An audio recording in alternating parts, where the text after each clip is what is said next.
तो आपको क्या लगता है कि विदाउट मैरिज चीजें अच्छे से चल जाती है या आफ्टर मैरिज चीजें अच्छे से चलती है? ये नींद से जागिए और मेहनत करिए, और मेहनत करने के लिए ना, मेहनत है ना हमेशा वक्त मांगती है। तो ये जो सैलून का जो बहुत इजी ऑप्शन रह गया है उनके लिए कि भाई चलो हम लोग कुछ ना सीखे तो हम ब्यूटी इंडस्ट्री में कुछ ना कुछ सीख लेते हैं और कुछ कर लेते हैं। कोई भी इंडस्ट्री, सैलून इंडस्ट्री हो, कुकिंग इंडस्ट्री हो, इजी समझ के मत जाओ। सबसे पहले है ना अपने अंदर के स्किल को पहचानो। वो समय आने को भी टाइम लगेगा जहाँ पे मेल और फीमेल को इक्वल पोजीशनिंग पे रखा जाएगा। Everyone talks about entrepreneurship, success, freedom, but nobody talks about the price women pay to get there. When a woman goes through divorce, people don't just question her relationship, they question her capabilities, her character, her career choices. Beauty industry में तो और भी ज्यादा। Salon business कितना कमा लेती होगी, ये तो हॉबी टाइप का काम है। रियल बिजनेस तो हस्बैंड चलाता होगा। But what happens when a woman build a real business with her own skills, her own hustle and her own bank balance? आज हम एक ऐसी बिजनेस वुमेन की कहानी सुनने वाले हैं जिन्हें लोगों ने अंडर एस्टिमेट किया, जज किया, इग्नोर किया, पर उन्होंने सबका जवाब दिया अपने रिजल्ट से। 20 plus years in the beauty business, multiple awards, a brand that wins customers' loyalty, and a single mother who turned pain into profit. Welcome to Ek Soch, the business podcast where we talk money, mindset, and a massive action. So please let's welcome Miss Gauri Kavde. Make them up in my head again.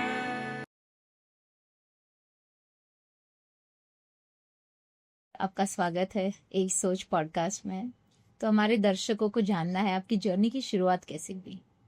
मेरी journey की शुरुआत हुई है मेरी 17 साल की उम्र से। मैंने 17 साल की उम्र से अपना काम स्टार्ट किया है। मैं सैलून इंडस्ट्री में आई हूँ। मेरा पहले का नाम है गौहर शेख, अच्छा। और उसके बाद में मैं बनी हूँ गौरी संदीप कवड़े। पर गौहर शेख की जर्नी ऐसी रही है कि मेरे घर का पूरा भार मुझ पे आ गया। मेरी जो मम्मी थी, नानी थी, उनका सब करना मुझे पड़ता था। तो आफ्टर 10th मैंने इस इंडस्ट्री में पैर रखा। पहले बहुत सारे धक्के खाए, कहीं कहीं जगह पे जॉब किए मैंने छोटे छोटे। उसके बाद में मुझे पार्लर का, सैलून का बहुत शौक था, तो घर के बहुत नियर बाय में मैंने एक सैलून ज्वाइन कर लिया।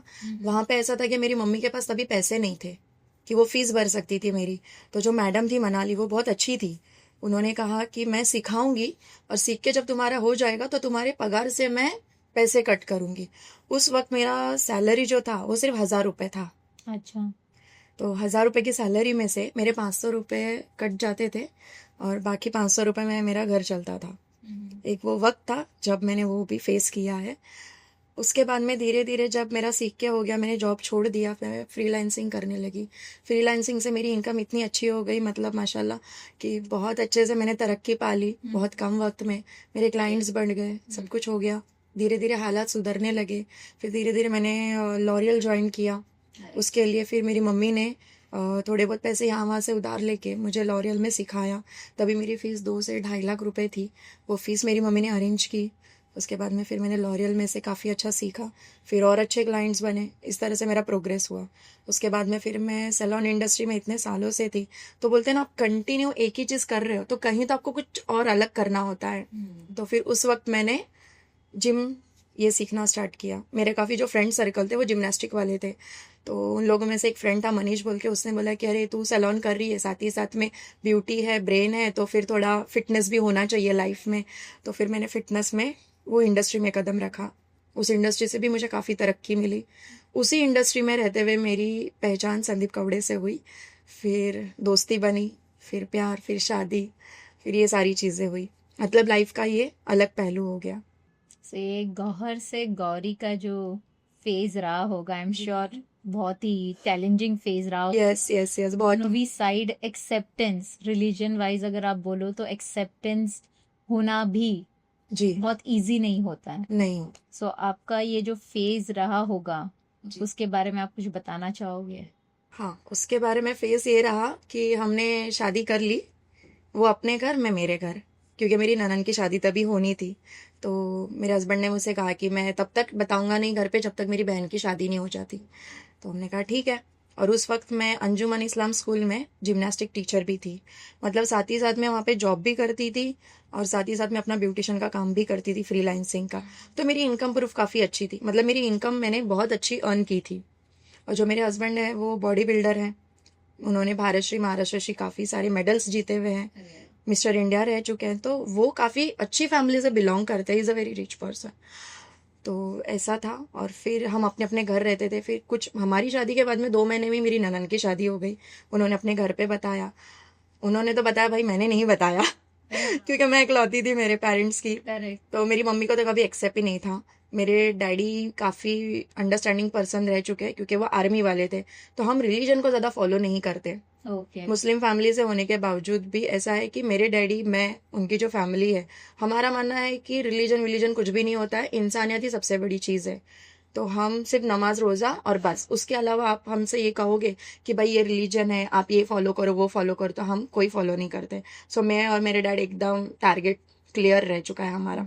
मेरी मम्मी जो है वो भी वैसी थी, लेकिन कहीं तो रहता है ना कि भाई एक लौती बेटी है तो उसकी शादी अपने मज़हब में ही होनी चाहिए। तो मैंने तो नहीं बताया था। फिर जब उनके घर पे पता चला तो मार भी उन्होंने ही खाया, अंडरस्टैंडिंग भी उन्होंने ही की। मैंने सिर्फ 1 से 2 बार बात की और बाद में हमारी शादी तय हो गई। फिर से दोबारा हमारी शादी उनके हिंदू धर्म के हिसाब से हुई। 7 फेरे, जो मेरा फेवरेट है पार्ट। मुझे ऐसे था कि मैं शादी ऐसे पर्सन से करूं जहां फेरे होते हो, जहां पे पंडित आता हो, क्योंकि मेरे जो नेबर्स है वो सबके सब हिंदू ही है। मैं उन्हीं में छोटी से बड़ी हुई हूँ और मैं खुद मराठी मीडियम से ही सीखी हूँ। शारदाश्रम मेरी स्कूल रही है, तो मैं मराठी कल्चर में ज़्यादा रही हूँ। मेरी मम्मी का जो गांव है वो गोवा है, वेंगुर्ला साइड, और मेरे डैडी जो है वो हैदराबाद के हैं। तो मैं वहाँ की नहीं, मैं यहाँ की ज़्यादा रही हूँ। तो ये हिसाब से मेरा ऐसा था कि भाई मेरी शादी ऐसी होनी चाहिए। तो मेरे मदर इन लॉ, फादर, मेरे सास ससुर है, उन्होंने मेरी शादी इस तरह से हमारी करवाई। तो ये चीज़ हो गई। कुछ टाइम तक मेरी मम्मी को तो एक्सेप्ट ही नहीं था, वो मुझसे बात भी नहीं करती थी। मैं प्रेग्नेंट थी, एक दिन उनकी तबीयत बहुत ख़राब हो गई और मैं घर गई। तो उन्होंने काफ़ी सारा जो मेलोडी ड्रामा होता है वो सब किया। फिर उसके बाद में अंडरस्टैंडिंग हो गई। बट मेरे पापा ने कभी मुझसे कुछ भी नहीं कहा। मेरे डैड ने कभी, इनफैक्ट मुझे तुम गलत हो, या मेरे डैड को ये चीज़ पता थी, मैंने उन्हें सिर्फ बताया था, बाकी किसी को नहीं पता था।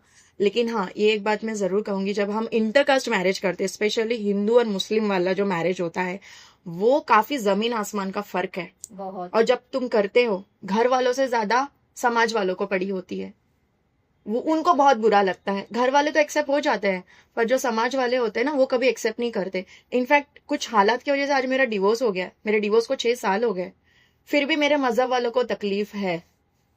उनको ये चीज का फर्क, वो यही दुआ करते थे कि भाई एक बार इसका टूटे तो चलो, उनके मुंह में घी शक्कर हो गया, मेरा टूट गया। पर वो पालने के लिए मुझे नहीं आए। मेरा आन मैं खुद करती हूँ। मैंने अपने हस्बैंड से डिवोर्स में कोई एलिमनी नहीं ली है। सिर्फ जब मैं अलग हो रही थी तो मेरी मम्मी का जो एक घर था, मेरी मम्मी की जो डेथ है वो मेरे डिवोर्स से पहले ही 2016 में हो गई। तो मेरा जो घर है वो रेंट पे था, उस वक्त मेरे पास घर नहीं था। तो मेरे ससुर जी ने मुझे 2 साल का रेंट के हिसाब से 12,000 के हिसाब से पैसे दिए। तो आज भी मैं यही उम्मीद में हूँ, मतलब मैं रखती हूँ ये टारगेट कि जो मैंने 2 साल का उनसे 12,000 से रेंट लिया है, इंशाल्लाह आप दुआ करिए, मैं बहुत जल्द उनको वो भी पेड कर दूंगी। उस वक्त से मैंने उनसे वो चीज़ ली। बाकी मैंने मेरे हस्बैंड से कोई एलिमनी या कुछ भी नहीं लिया। और जब मेरा डिवोर्स हुआ, तो डिवोर्स होने के बावजूद भी उसके 2 महीने में ही कोविड आया। मतलब 8 जनवरी मेरी शादी की डेट है और 9 जनवरी मेरी डिवोर्स की डेट है। 2 महीने के बाद में कोविड आना, और म्यूचुअल अंडरस्टैंडिंग में हुआ तो 6 महीने पहले ही हम जुलाई में अलग हो गए। उस वक्त मैंने अर्बन कंपनी ज्वाइन की, क्योंकि मुझे एक गैप मिल चुका था 3-4 साल का अच्छा खासा इंडस्ट्री में। तो इंडस्ट्री काफ़ी बड़े लेवल पे बूम होती है, फैशन इंडस्ट्री हो या सैलून इंडस्ट्री, ये कहीं पे रुकती नहीं है, हर एक मिनट में बूम होती है। तो वो हिसाब से काफ़ी सारा फ़र्क पड़ चुका था, मुझे इंडस्ट्री में दोबारा आना था। तो फिर मैंने अर्बन कंपनी ज्वाइन की। मैंने वहाँ से काफ़ी कुछ सीखा, वहाँ पे मैं जॉब पे लग गई, डिवोर्स हो गया। 2 महीने बाद कोविड आ गया, अगेन मैं ज़ीरो पे आ गई। क्योंकि जब मैंने मेरे हस्बैंड से शादी की तभी मेरे पास में 1 रुपया नहीं था। मैं अपनी मम्मी के पास में सब कुछ छोड़ के अपने अकाउंट बैलेंस ज़ीरो करके आई थी। बट भगवान की दया से और कुछ लोगों की दुआओं से दोबारा जब मेरा डिवोर्स हुआ, तो मेरे अकाउंट में उस वक्त भी, इतने साल की शादी में, मेरे हस्बैंड ने मेरे अकाउंट में कोई 1 रुपया नहीं डाला था। क्योंकि वो पैसे वाले के बेटे होने के बावजूद भी उनका खुद का कोई इनकम था ही नहीं। तो मैं क्या सोच के उनसे मांगती। और मेरे पेरेंट्स ने मुझे इतना कैपेबल बनवाया है कि मैं किसी से लेकर अपनी जर्नी नहीं स्टार्ट करना चाहती। हाँ, मेरी जिंदगी में तकलीफें आई, बुरा वक्त आया, मैंने अपने दोस्तों से उधार लिया, उनसे भी उनका उधार उनको रिटर्न दे दिया आज की तारीख में।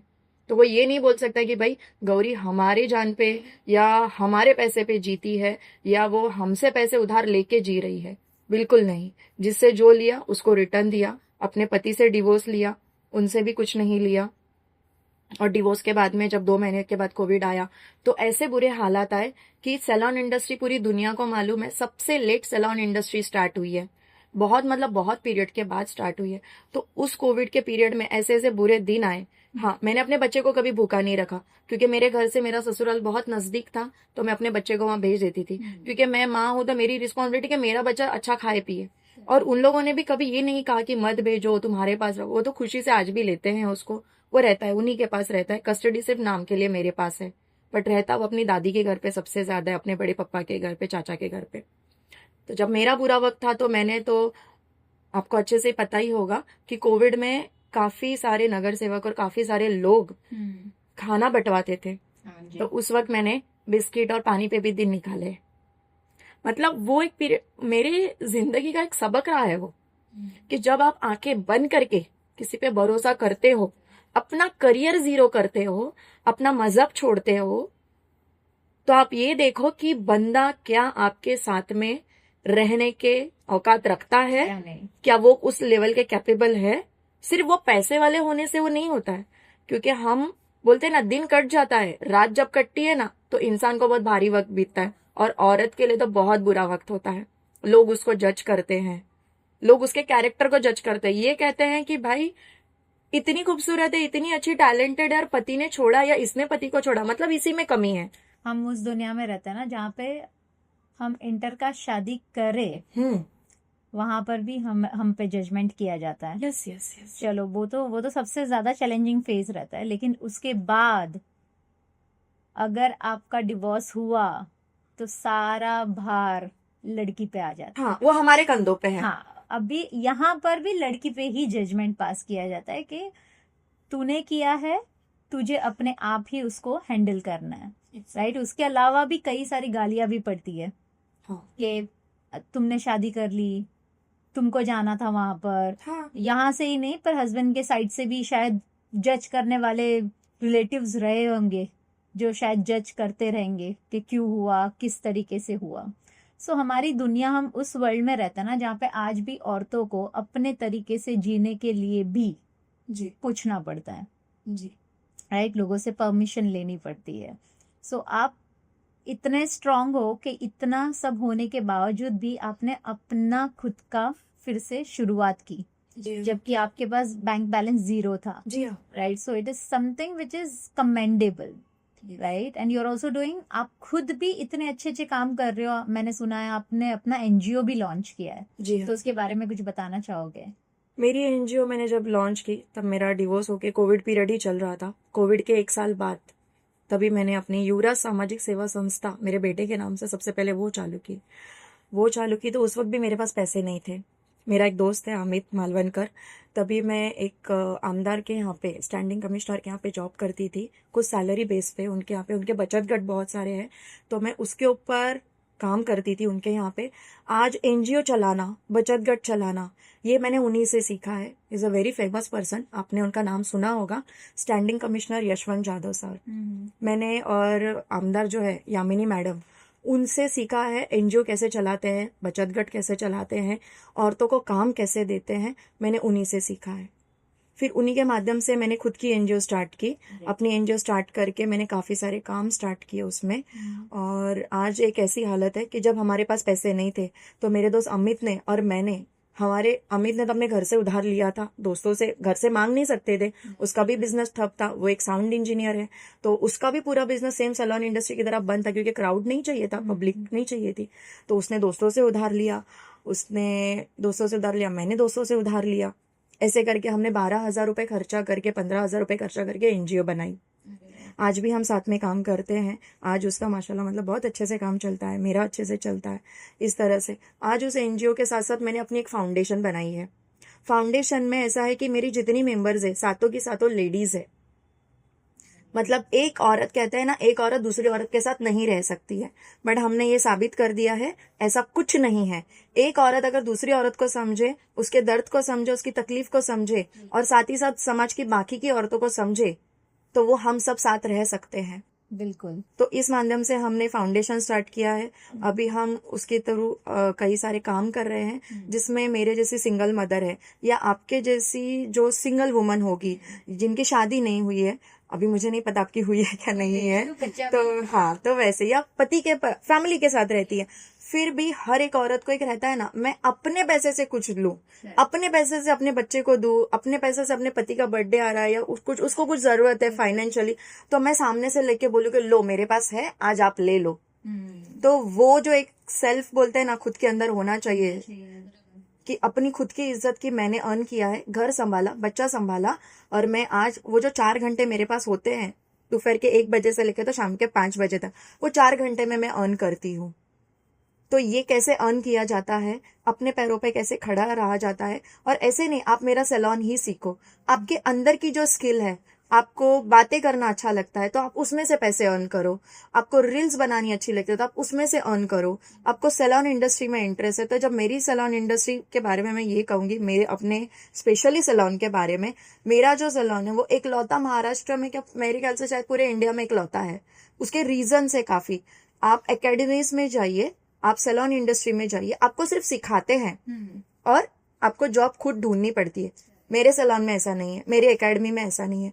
मैं आपको फर्स्ट डे से बेसिक ए से लेके तो जेड तक उसकी जो जर्नी है, उस जर्नी में मैं आपको सिखाने से लेके, पर्सनल ट्रेनिंग से लेके, फ्रीलांसिंग से लेके, आपको गवर्नमेंट के कौन से सर्टिफिकेट्स लगते हैं, गवर्नमेंट आज की तारीख में जो महिलाओं को बिना बैच का लोन कैसे देती है, वो किस बैंक से मिलता है, उसके लिए आपको आपका आईटी कैसे स्ट्रांग करना है, उसके लिए कौन से एमएसएमई लाइसेंस है, कौन से उद्योग आधार लगते हैं, साथ ही साथ आपको खादी ग्राम उद्योग का कौन सा लाइसेंस लगता है, वो परफॉर्मेंस से लेके आपको सोशल मीडिया पे, इंस्टा पे अपनी रील्स कैसे वायरल करना है, आईटी से सेक्टर की कैसे आपको हेल्प लेनी है, ये सारी चीजें हम सिखाते हैं। मतलब सिर्फ एक एकेडमी वाले जिस तरह से सिर्फ सिखा के छोड़ देते हैं, हम उसको वैसे नहीं छोड़ते। मतलब अगर हमने आपको आपके घर से लाया है तो दोबारा आपके घर तक आपका बिजनेस जाना, आपको ऐसी इंडस्ट्री में कैसे खड़ा होना है, 4 लोगों के साथ कम्युनिकेशन कैसे करना है, आपके सामने अगर कोई चैलेंजिंग कस्टमर आया तो उससे डरना नहीं है या उसको कोई गलत राह नहीं दिखानी, गलत रास्ते पे नहीं ये करना है कि आप ये करो वो करो हो जाएगा, नहीं। हम प्रॉपर एक प्रोफेशनल ट्रेनिंग देते हैं।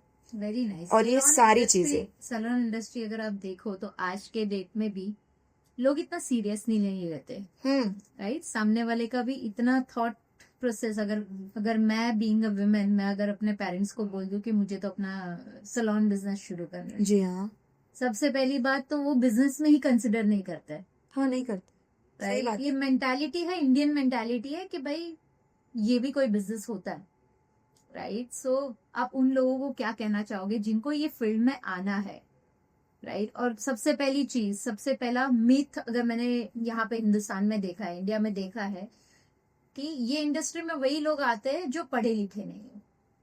जी हाँ, fact, that is a fact. ये बात सच है आपकी। बट ये चीज है ना, अभी चेंज हो गई है, मतलब वो ग्रो हो रहा है, बहुत लेवल पे ग्रो हो रहा है, हो चुका है और भी ज्यादा हो चुका है। मैं अपना एक एग्जांपल आपको देती हूँ। मेरा 22 साल के एक्सपीरियंस के हिसाब से जब मेरा ब्रेक हुआ, जैसे मैंने बोला, मैं धीरे धीरे अर्बन से फिर आगे आई, मैंने सैलून इंडस्ट्री में खुद का सैलून डालने से पहला है ना, मुझे एक चैलेंजिंग पॉइंट ये था, सैलून डालना कोई बड़ी बात नहीं, बहुत आसान बात है, आप पैसा तैयार रखो, कल आपका सैलून खड़ा हो जाएगा। बट सबसे बड़ा चैलेंजिंग ये है कि आपको स्टाफ हैंडल कैसे करना है, मार्केट में अभी नया क्या चल रहा है, आपको वो दिखाना बहुत जरूरी है। तो मैंने सबसे पहले हाइड्रा फेशियल और ये सारी चीजें, तो जिस एकेडमी में मैंने जाके सीखा, आप बिलीव नहीं करोगे, मैं एक लौती सैलून इंडस्ट्री की थी और मेरे आजू बाजू में जितना क्राउड था वो सब डॉक्टर लेवल का, सब कॉस्मेटोलॉजिस्ट। तो मैं खुद क्वेश्चन मार्क हो गई कि अरे आपको क्या जरूरत है सीखने, आप तो डॉक्टर हो, आपकी डिग्री डॉक्टर में एमबीबीएस और इसमें आता है, तो आप भी ये सब में। तो डॉक्टर्स का कहना ये है कि हम स्किन स्पेशलिस्ट है तो हमको हाइड्रा मशीन सीखनी है। ओके। तो मुझे काफी प्राउड फील हुआ कि मैं सारे डॉक्टर के टीम में मैं इकलौती सैलून वाली हूँ। तो मुझे वहां से ये पता चला, ये इंडस्ट्री अब पहले जैसे एक बार्बर वाली नहीं रही कि भाई हजाम है, हजाम ही बोला जाता है, भले ही किसी को बुरा लगता हो, बट यही रियलिटी है। ये हजाम का ही बिजनेस है, एक हजाम ने ही शुरू किया था और वहीं से ये आगे बढ़ा है। बट ये आज की तारीख में ये नाम से नहीं जाना जाता, इसको सैलून इंडस्ट्री बोला जाता है, इसको बड़ी इज्जत से नवाजा जाता है। क्यों? क्योंकि उसमें क्वालिफिकेशन आज की तारीख में बहुत जरूरी है। आप बिना क्वालिफिकेशन के आप प्रोडक्ट के नाम कैसे पढ़ोगे? आप हाइड्रा मशीन के जितने 7 इक्विपमेंट जो मिनी हाइड्रा है, आप उसको कैसे सीखोगे? वो सीखने के लिए आपको उसके नाम्स पता होने चाहिए, उसके लिए आपको एजुकेशन होना बहुत जरूरी है। साथ ही साथ में आपको एजुकेशन के साथ में एक टाइप से देखा जाए ना, तो आज हम एक डॉक्टर बन गए हैं। सिर्फ फर्क इतना है कि हम मेडिसिन लिखकर नहीं देते, अंदर का इंटरनल काम हम नहीं करते, वो सिर्फ एक डॉक्टर का काम है जिन्होंने डिग्री ली है। हम स्किन के ऊपर का, हेयर के ऊपर का और जो भी हमारा प्रॉब्लम बाहर का है हम उसको देखते हैं। अब आपने जैसे मैंने आपको कहा कि मैं एक जिम्नास्टिक टीचर भी रह चुकी हूँ, तो जितना डाइट मुझे पता है, तो मेरे सैलून में आने वाले क्लाइंट्स को मैं ये भी सजेस्ट करती हूँ कि आपको इंटरनल भी क्या खाना चाहिए, क्या पीना चाहिए, आपको आपकी स्किन का ध्यान कैसे रखना चाहिए, ये चीजें मैं बताती हूँ। अब रहा सवाल कि लोग इस इंडस्ट्री को बहुत ही मतलब बोलते ना, जैसे आपको कहते हैं कि क्या ये कोई बिजनेस है क्या? ऑफकोर्स ये बहुत बड़ा बिजनेस है। इस बिजनेस के अलावा ना फिल्म इंडस्ट्री चल सकती है, ना ये कोई इंडस्ट्री चल सकती है, ना कुछ। इंसान को आज की तारीख में ग्रूमिंग करना, ग्रूम होना बहुत जरूरी है। आप लोगे लिपस्टिक और कुछ भी लगा लोगे तो नहीं, आपको शेड कार्ड पता होना चाहिए, आपके स्किन टोन से मैच करने वाला, वो एक बोलते ना सैलून वाले ही बता सकते हैं। तो ये इंडस्ट्री को जो लोगों का देखने का नजरिया है, प्लीज अपना नजरिया बदलो भाई, उस नजरिए से मत देखो। हमारी जो लेवल है डॉक्टर के लेवल पे है, हम डॉक्टर्स के साथ बैठकर सैलून इंडस्ट्री सीखते हैं और हम सीखने नहीं जाते, डॉक्टर्स हमारी इंडस्ट्री सीखने आते हैं। तो जिनको अगर ऐसा लगता है, जिनके माइंड में ये सेट है कि भाई ये कोई इंडस्ट्री है, ये कोई बिजनेस है, ऑफ कोर्स ये बिजनेस है ना, आपके डॉक्टर आके सीखते हैं। कई ऐसे डॉक्टर्स है जो आके सीख रहे हैं। कई सारे गौरी जी, कई सारी फीमेल्स, जैसे I am meeting very first female मेरी लाइफ की जो सैलून इंडस्ट्री में सारे बिजनेस के एंगल्स की बात कर रहे हैं, है ना। जैसे मेरे यहाँ पे आपने बोला, जैसे आपके यहाँ पे कोई सीखने आता है तो आप सारी चीजें उनको सिखाते हो कि भाई अगर आपको इसको बिजनेस की तरह शुरू करना है तो आपको क्या क्या चीजें लगेगी, भाई कहाँ से फंडिंग्स मिलेगी, कैसे इसको चलाना है, सभी चीज के सभी एंगल्स की बात करते हो। बट आई पर्सनली फील ये जो सेक्टर है बहुत ही अनऑर्गेनाइज सेक्टर है। अभी भी फीमेल्स आर्टिस्ट की तरह शुरू करते हैं, वो स्मॉल अमाउंट कमाने के लिए, पर इसको बिजनेस की तरह विजनरी नहीं है, लाइक बिजनेस की तरह इसको नहीं देख पाते।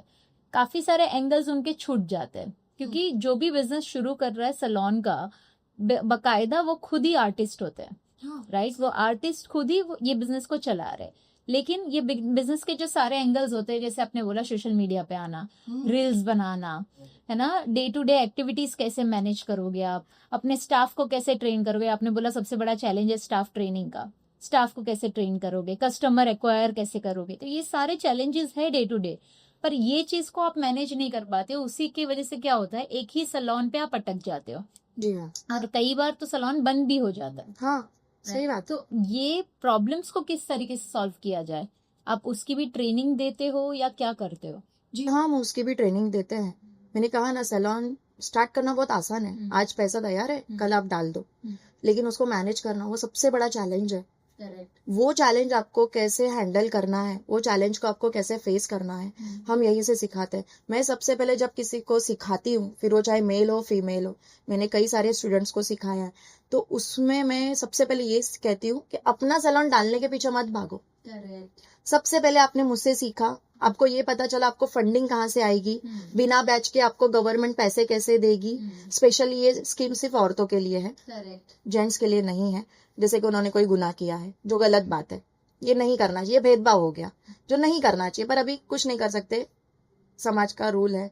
तो जब आप ये चीज से आगे आते हो, तो सबसे पहले आप फ्रीलांसिंग करो। फ्रीलांसिंग से कितनी मेहनत लगती है, आपको क्या क्या चैलेंज है ना, आप सिर्फ 3 महीने करो, सब आपको पता चल जाएगा। और जब सैलून डालना है तो उसके पहले आप 100 सैलून घूमो, आप खुद की कुछ सर्विस पर्सनल जाके कराओ, और एक ही सैलून में बार बार मत जाओ। 100 सैलून घूमो, मैं बोलती हूँ 100, 100, 100 सैलून घूमोगे, आपको एक्सपीरियंस आएगा कौन सा स्टाफ कैसे बिहेव कर रहा है, रिसेप्शनिस्ट का क्या बिहेवियर है, आपको सेकंड टाइम कॉल कैसे करते हैं, ये सारी चीजें सीखो, उसके बाद भी अपने पैसे डालो, वरना आपका सैलून 6 महीने में बंद। करेक्ट। ये एकदम सिंपल बात। हाँ, आपने सही बोला। आपको आपके मार्केट के बारे में पता होना चाहिए। मतलब आपके इर्द गिर्द क्या चल रहा है वो आपको पता ही नहीं है, तो आप यही बोलोगे ना कि भाई मेरा सैलून नहीं चल रहा है, तो 6 महीने के अंदर शायद बंद करना पड़े, क्योंकि नहीं चला क्योंकि आपको चलाना नहीं आया, आपने मार्केट को सर्च नहीं किया, आपने मार्केट को सीखा नहीं। ट्रू। इसलिए जब मेरे पास में सीखते हैं ना मेरे स्टूडेंट, तो मैं उनको स्पेशली एक दिन ऐसा रखती हूँ कि उनको वो टारगेट ही देती हूँ। आज ये सैलून जाओ, आईब्रो करा के आओ, आज वो सैलून जाओ, कुछ और करा के आओ, और आके मुझे फीडबैक दो। और वहां जाके से मुझे आके ये नहीं बोलना है कि हम गए थे, प्रूफ चाहिए मुझे, तुम गए हो। आजकल तो सेल्फी का बहुत जमाना है, कहीं बैठे नहीं तो सेल्फी निकालने लगते हैं, काफी शौक है लोगों को। और वहाँ के एनवायरनमेंट का निकालोगे तो सैलून ओनर को भी कोई, हमारे भी सैलून में आके लोग करते हैं, हमें अच्छा लगता है, फिर वो सोशल मीडिया पे डालते हैं। आप भी करो, आप देखो कि लोग आपसे कैसे बात कर रहे हैं, तो उससे आप सीखो। और कुछ चीजें है ना, देखो मैम, बुक में सीखना अलग है, बुक में सीखी हुई चीजें बुक में रहती है, पर जब आप फ्लोर पे उतरते हो ना, जमीन पे चलते हो और 100 लोगों से बात किया, 10 लोगों से भी बात करते हो ना, तो आपको पता चलता है कि आप कहाँ खड़े हो। करेक्ट। और तभी आप अपना सैलून डालो। सबका सैलून है, सैलून में बहुत बिजनेस आ रहा है, हम बहुत बूम करेंगे, इस ख्वाब में मत रहिए। ये नींद से जागिए और मेहनत करिए। और मेहनत करने के लिए ना, मेहनत है ना हमेशा वक्त मांगती है, आपको वक्त देना चाहिए। आप अगर वो काम को वक्त नहीं दोगे, आज आप यहाँ अपने काम के लिए वक्त दे रहे हो, आप अपने घर जाके वक्त देते हो, आज मैं आपको यहाँ वक्त दे रही हूँ, मेरी जरूरत है, पर मैं यही उसके बाद अपने सैलून जाऊंगी यहाँ से, और मैं अपने सैलून को वक्त दूंगी। बिल्कुल। हर चीज, हर रिश्ता, हर रिश्ते का एक पहलू आपसे वक्त मांगता है। अगर आप वो वक्त नहीं दोगे तो आप हमेशा 100 चीजें सीखोगे जिसका फल कहीं पे कोई एंड नहीं है। नहीं है। और मैंने ये भी देखा है, औरतें जैसे उनके पास करने के लिए कुछ भी नहीं होता है, तो चलो हम लोग ब्यूटी बिजनेस में चले जाए। हाँ, टाइम पास। बिल्कुल सबसे इजी चीज कि भाई ब्यूटी में चले जाए, ब्यूटी का सीख लेते हैं और यही से हम कुछ कमा लेते हैं। तो माइंडसेट भी मैंने देखा है, लाइक विमेन्स, हम इतना विमेन एम्पावरमेंट के बारे में बात करते हैं, गवर्नमेंट, इनफैक्ट गवर्नमेंट खुद भी विमेन एम्पावरमेंट के बारे में इतना बात कर रहे हैं, इतने स्कीम्स उन्होंने लॉन्च किया है, बट आज के डेट में कितने प्रतिशत लोगों ने इसका फायदा उठाया? सिर्फ 10% लोगों ने, बिल्कुल कम। 90% लोगों ने कुछ भी फायदा नहीं। हाँ, क्योंकि लोगों को पता भी नहीं है कि ऐसी स्कीम्स होती है। बिल्कुल सही। राइट। ये क्यों होता है? क्योंकि हम खुद रिसर्च नहीं करते, हमको पता ही नहीं है कि गवर्नमेंट कर क्या रही है। औरतों की बात कर रही हूँ, जिनके पास आपने जो समय बोला 1 से 4 का जो समय है, 4 घंटा बहुत ही ज्यादा समय होता है। हम करते क्या है? रील्स। हम रील्स स्क्रॉल करते हैं, राइट। और फिर बाद में एंड ऑफ द डे हम कंप्लेन भी करते हैं कि यार हम कुछ नहीं कर पाए जिंदगी में, राइट। तो ये जो सैलून का जो बहुत इजी ऑप्शन रह गया है उनके लिए कि भाई चलो हम लोग कुछ ना सीखे तो हम ब्यूटी इंडस्ट्री में कुछ ना कुछ सीख लेते हैं और कुछ कर लेते हैं, राइट। तो उनके लिए आप कुछ कहना चाहोगे? उनके लिए मैं ये कहना चाहूंगी कि सबसे पहले किसी भी इंडस्ट्री में पैर रखने से पहले, मैं थोड़ी धार्मिक हूँ तो मैं एकदम धार्मिक लॉजिकली आपको एक बात बताती हूँ। बहुत लोगों को रील स्क्रॉल करने की आदत है ना, तो डेफिनेटली करिए, बहुत अच्छी चीज है वो, पर एक टाइम पीरियड के लिए करिए। करेक्ट। सिंपल सी बात है, लोगों को धार्मिक लगेगी, कोई बात नहीं है, धार्मिक ही बात है, क्योंकि मैं धार्मिक हूँ। कोई भी इंडस्ट्री, सैलून इंडस्ट्री हो, कुकिंग इंडस्ट्री हो, आपकी तरह काम हो, या जो भाई साहब सामने है उनकी तरह कोई काम हो, इजी समझ के मत जाओ। सबसे पहले है ना, अपने अंदर के स्किल को पहचानो, क्या तुम उसके लिए बने हो। अब मैं अपने बारे में आपको एकदम फ्रैंकली बताऊंगी, मैं इसी स्किल के लिए बनी हूँ, क्योंकि मेरी जो बर्थ डेट है 15 दिसंबर, 5+1 यानी कि नंबर 6 यूनिवर्स का नंबर है, जो उसके जो देवता है वो शुक्र है। तो शुक्र को क्या चाहिए रहता है? लग्जरियस लाइफ, खूबसूरत दिखना, अच्छी चीजें पहनना, परफ्यूम्स लगाना, हर वक्त खूबसूरत दिखना। तो जिसको खूबसूरत दिखने का शौक है, जो यूनिवर्स के नंबर के अकॉर्डिंगली है, वो इस इंडस्ट्री में आ सकते हैं। कुछ और लोग भी आ सकते हैं, जरूरी नहीं कि वो ब्यूटिशियन ही बने, वो मेकअप को ग्रूम कर सकते हैं, मेकअप के बारे में कुछ प्रोडक्ट्स के नॉलेज के लेके काम कर सकते हैं। तो सबसे पहले अपने अंदर के स्किल को पहचानिए, आप किस में मास्टरी कर रहे हो। क्या आप टैटू बनाने में मास्टरी कर रहे हो? आप कुकिंग में एक्सपर्ट हो? आसान काम देख के मत आओ। जरूरी नहीं है, आपको सब लोगों को ऐसे लगता है कि भाई सैलून इंडस्ट्री बहुत इजी है, बिल्कुल नहीं। यहाँ का पसीना है ना बिल्कुल नीचे आता है, और वो आते वक्त है ना, वो जो वक्त लगता है, जो चैलेंज सामने आते हैं, क्लाइंट कभी प्यार से बात करता है, कभी गुस्से से बात करता है। मेरे सैलून में एक मंत्री की वाइफ से लेकर तो एक बोलते हैं ना रोड पे की औरत भी आएगी, कोई भी आ सकता है। बट मेरा बिहेवियर ऐसा होना चाहिए कि अगर एक मैं हाई प्रोफाइल लेडी को अटेंड कर रही हूँ, तो एक जब रोड की औरत आती है तो मैं भी उसको अपना क्लाइंट यानी कि अपना भगवान समझू, अपना खुदा समझू, बिल्कुल उस तरह अटेंड करूँ। तो लोगों को अगर ये लग रहा है कि भाई सैलून इंडस्ट्री बहुत आसान है, बिल्कुल गलत। सैलून इंडस्ट्री आसान नहीं है। मेकअप का ब्रश पकड़ के चलाना आसान नहीं है। मैं अपने फील्ड में नेल आर्टिस्ट से लेके स्किन स्पेशलिस्ट से लेके हेयर स्पेशलिस्ट से लेके मेरा सब कुछ ऑलराउंडर है। मतलब आज अगर मैंने सैलून डाला है तो मेरे सैलून में जितने भी लोग काम करते हैं वो मुझे बेवकूफ मूर्ख नहीं बना सकते। क्यों नहीं बना सकते? क्योंकि मैं जब भी कोई नई चीज मार्केट में देखती हूँ, सीखती हूँ, पूरा ए से लेके जेड तक सीखती हूँ। मैं खुद नहीं करती हूँ, ये नेल आर्ट भी मैंने नहीं किया, मेरी एम्प्लॉय ने किया है। मुझे इंटरेस्ट नहीं है, मुझे आता है, पर मैंने क्यों सीखा कि कल मेरे सैलून में जब आप आओ ना मैम, तो मेरा एम्प्लॉय आपको बेवकूफ ना बनाए और आप मेरे एम्प्लॉय को तंग ना करो कि भाई तुमने ये गलत किया, तुमने यही बराबर नहीं लगाया। तो मुझे उसका पूरा बेसिक से लेके एडवांस पता होना चाहिए और मैं आपको समझा सकूं कि मैम आप जो बता रही हो ना ये गलत है, या मेरा एम्प्लॉय जो कर रहा है मैं उसको रोकूं, ये तुमने सही नहीं किया, दोबारा करके दो। बिल्कुल। तो ये सीखने के लिए मैंने जैसे पहले भी कहा, समय और पैसा दोनों लगता है। पैसे घर में पड़े बोल के यूज मत करो। सबसे पहले ये जानो कि हमारी अंदर की क्वालिटी क्या है, हम किस लिए आए हैं दुनिया में। आसान काम के पीछे मत भागो, क्योंकि आसान जो रास्ता होता है ना वो बहुत अच्छा लगता है, पर आगे जाके ना इंसान खड्डे में गिरता है। 100%। सो बहुत ही अच्छा लाइक आपने कहा है कि सक्सेस तभी पा सकते हो जब भी आपकी स्किल्स के ऊपर आप काम करो, राइट। पर इंडिया में बकायदा ऐसा हो नहीं पाता है, राइट। अभी भी मेल डोमिनेंट कंट्री ही रही है, वो हमेशा ही रहेगी। आज के डेट में भी वैसे ही चल रहा है।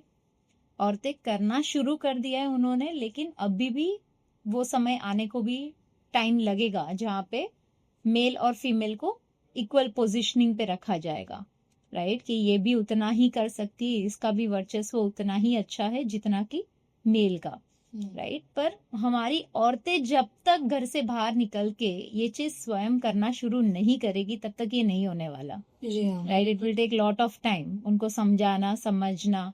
तो उसके लिए भी आपकी एनजीओ काफी सारी चीजें कर रही है, जैसे आपने बोला ट्रेनिंग प्रोग्राम्स वगैरह जी हाँ, ऑर्गेनाइज कर रहे हैं, हम काफी सारे स्किल डेवलपमेंट करते हैं हम कर रहे हैं। तो उसके बारे में आप कुछ बताना चाहोगे?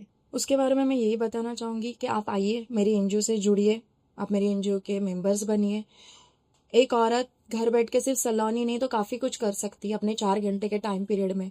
तो आप आइए हमारी एनजीओ से जुड़िए, काफ़ी सारी चीज़ें हैं। उसके लिए मैं स्पेशली मेरे एनजीओ के लिए आपके साथ में अलग से इंटरव्यू करूंगी, जिसमें और भी बहुत सारी चीज़ें हैं जो शायद ये समय कम पड़ सकता है, मुझे ऐसे लगता है। तो आपको तो मैं यही कहूँगी लोगों से कि आप आइए मेरी एनजीओ से जुड़ जाइए और फिर देखिए आप कहाँ से कहाँ पहुँचती हैं।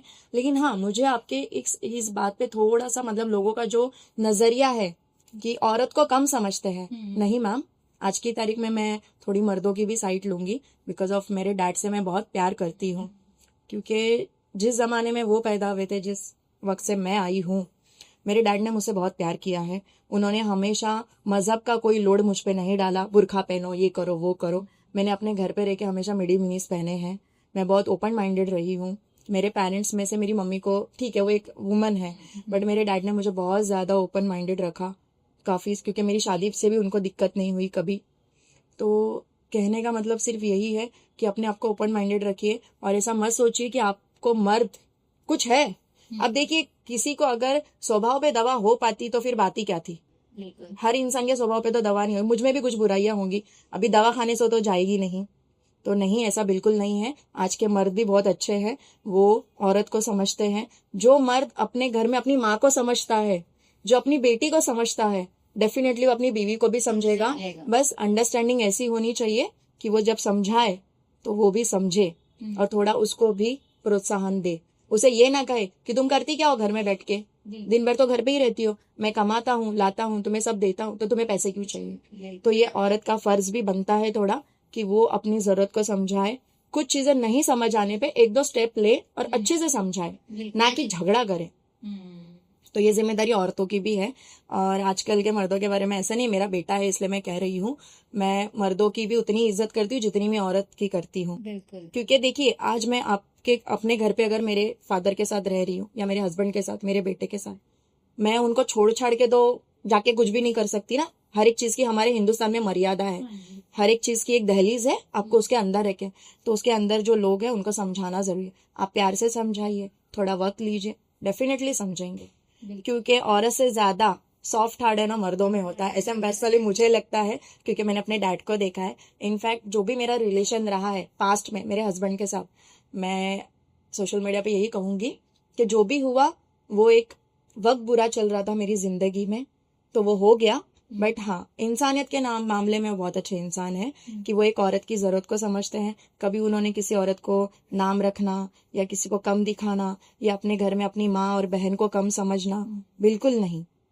जितना सम्मान उन्होंने मुझे उस वक्त जब थी मैं घर पे दिया, उतना ही सम्मान वो अपनी माँ और बहन का भी करते थे और उतना ही सम्मान वो बाकी की औरतों का भी करते हैं। तो आपने शादी होने के बाद अपने नाम भी चेंज किया, डिवोर्स होने के बाद भी आपका नाम अभी भी सेम है? सेम है। एक्चुअल में डिवोर्स के बाद में नाम नहीं लगाना है, ये इनलीगल है। बट मैं ऐसी हूं ना कि मैं आर्मी वाले की बेटी हूँ। जब मेरी गलती नहीं है ना, तो मुझे सिखाया गया है एक मुंह पे मारने पे रिटर्न नहीं आना है, वो रिटर्न देकर आना है। तो मैं वो हूँ। जब गलती मेरी नहीं थी, जब मैंने आपसे शादी की अपने पूरे समाज से, मैं अपने समाज में सरनेम मेरा शेख है, मतलब मैं बोलते हैं ना ब्राह्मण होते हैं ना, उनसे भी श्रेष्ठ में आती हूँ, सुन्नी समाज से हूँ। तो जब गलती मेरी नहीं है, मैं तुम्हारे साथ अच्छे से रह रही हूँ, अपनी पूरे मजहब से बगावत करके मैंने तुमसे शादी की, तुम्हारे साथ में रहती हूँ, तो रिटर्न में अपना करियर मैंने छोड़ दिया, सब कुछ छोड़ दिया, अपने माँ बाप से 1 रुपया नहीं लिया, सब कुछ उनको देकर मैं सिर्फ अपने कपड़े और मैं खुद तुम्हारे घर आई हूँ। तो एक औरत का ना सम्मान करो। क्योंकि जब हम नवरात्रि की देवी बिठाते हैं 9 दिन, तो उस देवी की मूर्ति बनाने के लिए आपको पता ही होगा कि उसकी जो मट्टी है हम कहाँ से लाते हैं, जिसको हम बोलते हैं ना ये बाजारू औरत है, ये धंधा करने वाली है, उसके दर से जब तक आप मट्टी नहीं लाओगे भाई, उसकी पूजा नहीं होगी। तो नवरात्रि के आप घट बिठाते हो, उस वक्त उस देवी को 9 दिन बहुत अच्छे से पूछते हो, पर जब आप किसी की बेटी को लाते हो तो उसकी भी उतनी ही इज्जत करो। क्योंकि हम जो हमारे माँ बाप के घर पे रहे हैं ना, तो हमारी माँ बाप ने हमें चाहे वड़ा पाव खिलाया हो या होटल ताज की बिरयानी खिलाई हो, हमारे माँ बाप ने खिलाया है। हमारे माँ बाप ने किसी चीज के लिए हमें रुलाया नहीं है और ना ही हमारे सामने डोमिनेटिंग नेचर किया है। तो जब दूसरे की बेटी को अपने घर लाते हो, तो अपने बाजुओं में इतना जोर रखो कि जब किसी को लाए हो ना घर पे खड़ा, तो जब तक वो उस घर से आड़ी नहीं जाती ना, उसके साथ निभाओ। बिल्कुल। तुम बोलोगे कि भाई आज शादी कर ली, प्यार किया, एक्सेप्ट हो गया, सब हो गया, मैंने शादी करके मैं ला दिया, लाने के बाद में फिर बोलोगे कि भाई अब ये हाउसवाइफ है, करियर खत्म है इसका, तो ये हमारी नौकर है। तो हम किसी के नौकर नहीं है, हमारे माँ बाप ने नौकर होने के लिए हमको छोटे से बड़ा नहीं किया है। और तुमको बाजार का कोई भी अच्छा लगेगा तो तुम फिर बोलोगे कि अब मुझे उसके साथ रहना है, तो हम खिलौना है। मतलब बात ऐसी हो गई ना कि ये आपका चाय का कप है, मेरा दिल किया, मैंने उठा के पी लिया, अब मैंने रख दिया, अब मेरा दिल भर गया, अब मुझे वो कप पसंद है। तो औरत है ना, कोई शोपीस में रखने वाली चीज नहीं है। और मार्केट में बहुत अच्छा दिखता है, भगवान ने खूबसूरत आंखें दी है, आपको बहुत सारी खूबसूरत चीजें दिखती है, तो हर खूबसूरत चीज को या हर खूबसूरत दिखने वाली चीज को अपने घर नहीं लाया जाता। एक सिंपल सा मुहावरा बताऊंगी आपको, आपको भी शायद पता होगा। आप अच्छे अच्छे होटल्स में जाती होंगी खाना खाने, तो क्या करती है आप खाना खाने के बाद वो जो हाथ पोंछती है ना टिश्यू पेपर, अपने घर लाती है टिश्यू पेपर को पोंछ के? नहीं, आप वहीं रख देती है। वहां पे अगर कपड़े का रुमाल भी हो तो आप उससे हाथ पोंछती है, रखती है। क्यों रखती है? क्यों? आपके घर में रुमाल नहीं है, आपको कम पड़ेगा, आप ला सकती है, हम नहीं लाते।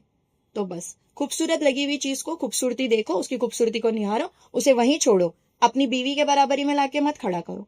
बिल्कुल।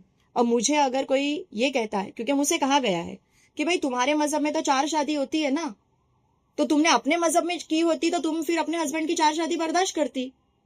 तो भाई मुझे पता है मेरे मजहब में 4 शादी होती है, पर मेरा टारगेट ही फिक्स था कि मुझे 4 शादी करने वाले मजहब में शादी ही नहीं करनी, इसलिए मैंने हिंदू से शादी की।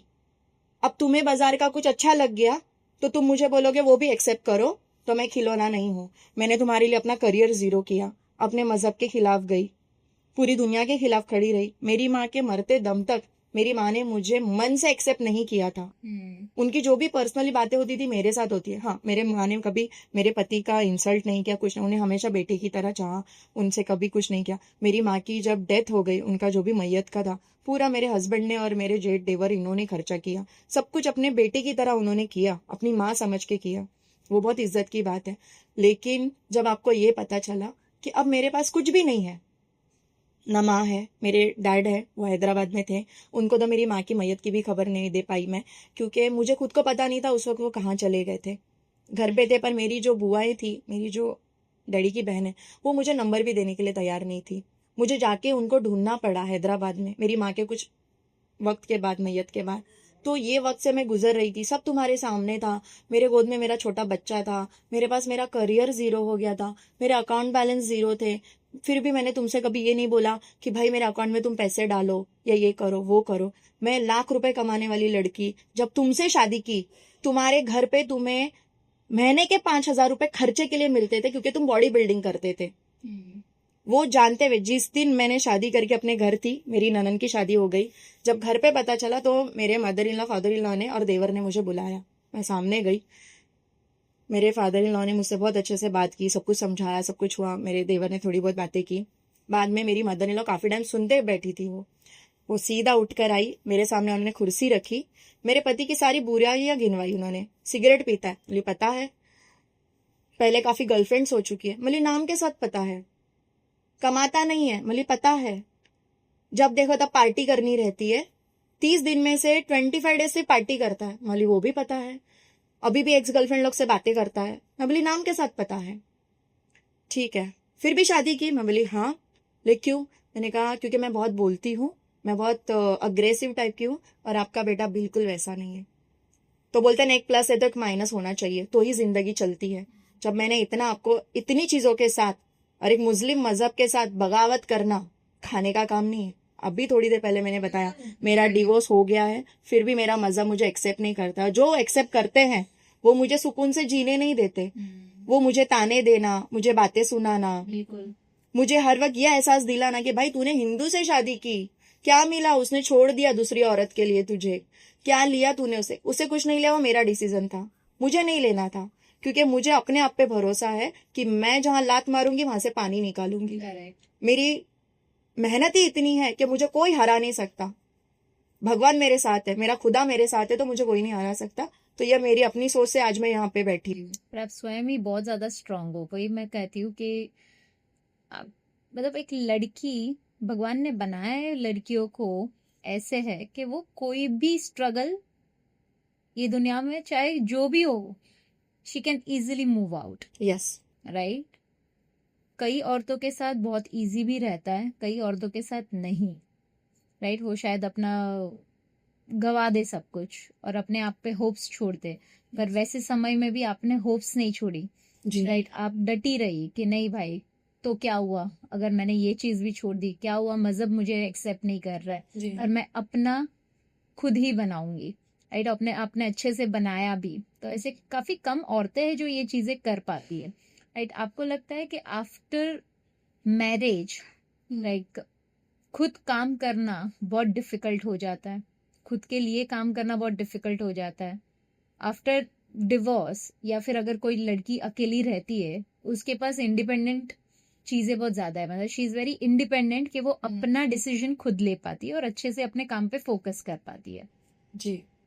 तो आपको क्या लगता है कि विदाउट मैरिज चीजें अच्छे से चल जाती है या आफ्टर मैरिज चीजें अच्छे से चलती है? दोनों में भी चीजें कुछ अच्छे से नहीं चलती है और कुछ बुरी भी नहीं चलती है। लाइफ है, हर वक्त एक नया चैलेंज मिलेगा।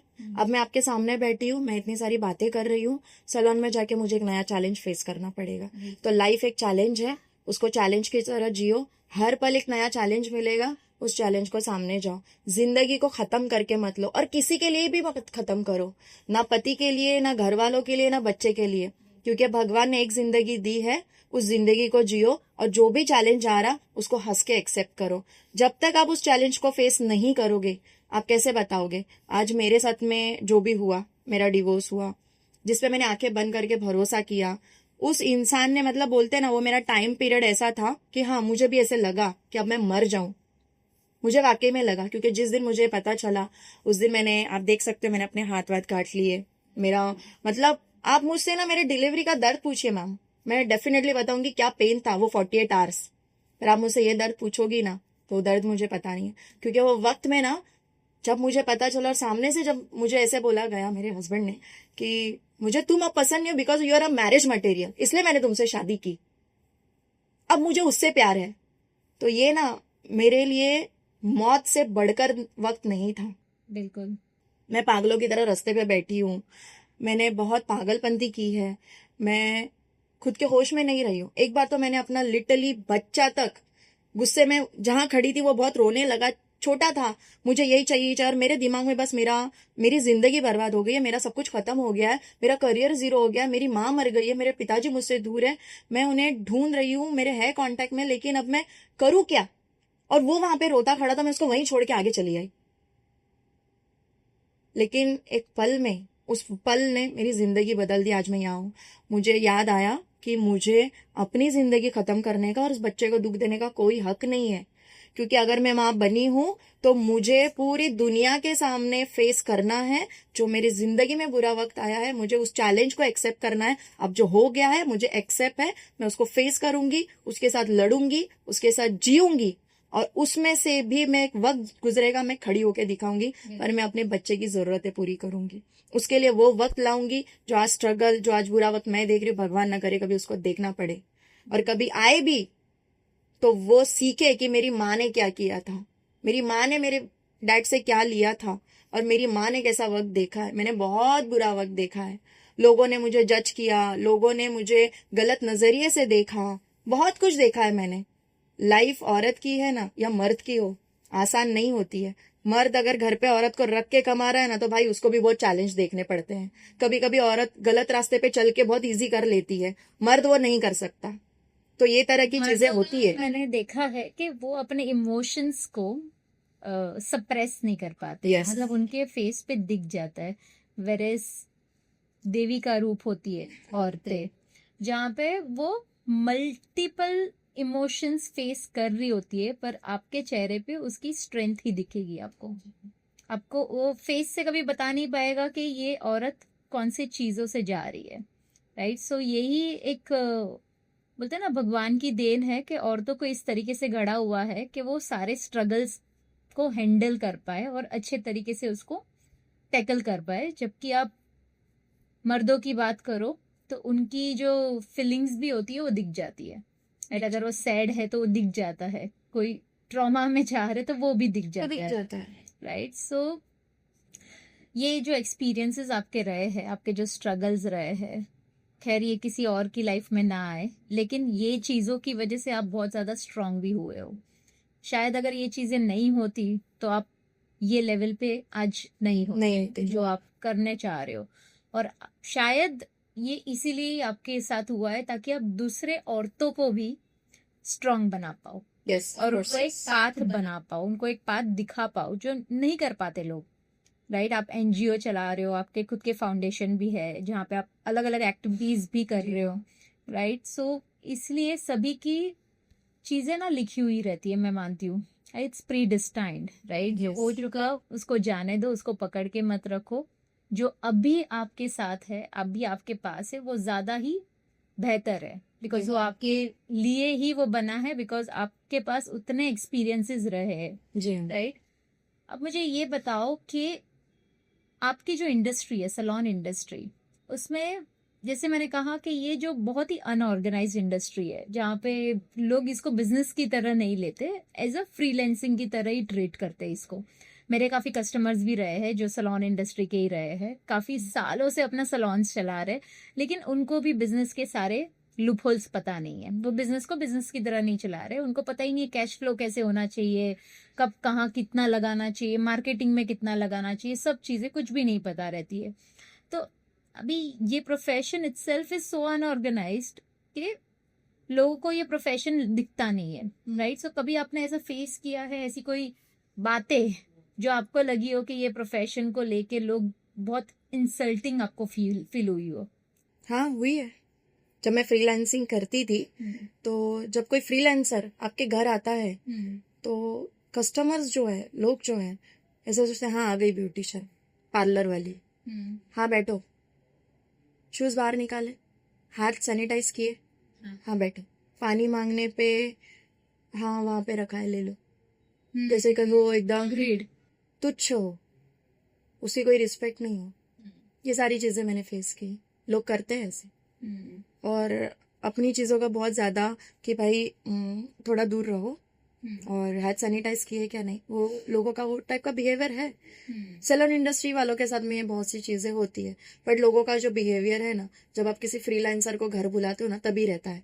सैलून में भी आके करते हैं कुछ लोग, करेक्ट। नो डाउट करते हैं, सैलून में भी मेरे आके करते हैं। एसी कम नहीं है। आप जो प्रोडक्ट यूज कर रहे हो बताओ, प्रोडक्ट लेंगे, पहला वो ओरिजिनल है क्या नहीं गूगल से स्कैन करेंगे, अच्छी चीज है, करो करो, कोई प्रॉब्लम नहीं है। बट आप हमसे भी पूछ सकते हो, आप हमको थोड़ा ट्रस्ट कर सकते हो। आप जब डॉक्टर के पास जाते हो तो डॉक्टर का जो डॉक्टर दवा दे रहा है लिख के, या उसने अपने पास की मेडिसिन दी है, तो उसको पूछते हो क्या किस मेडिसिन के डब्बे से तुमने मेडिसिन निकाली है, डब्बा दिखाओ, एक्सपायरी है क्या नहीं। तो डॉक्टर के साथ नहीं करते ना, तो सैलून इंडस्ट्री के साथ भी मत करो। बिल्कुल। अगर हम आपको रिस्पेक्ट दे रहे हैं तो आप भी का भी काम है रिस्पेक्ट दो, और जहां ये क्लाइंट नहीं करते हैं तो हमारी नजर में फिर वो क्लाइंट क्या है समझना हम समझ जाते हैं। ये इंडस्ट्री ना बाहर से मुझे लगता है बहुत ही ज्यादा ग्लैमराइज्ड है, यस, पर अंदर के आपके जो स्ट्रगल्स और चैलेंजेस रहे वो बहुत अलग ही रहते हैं। मुझे लगता है अंदर से ये काफी ब्रूटल, मतलब कस्टमर्स आके ना मैम आटे दाल चने का और सब्जी का भाव करते हैं।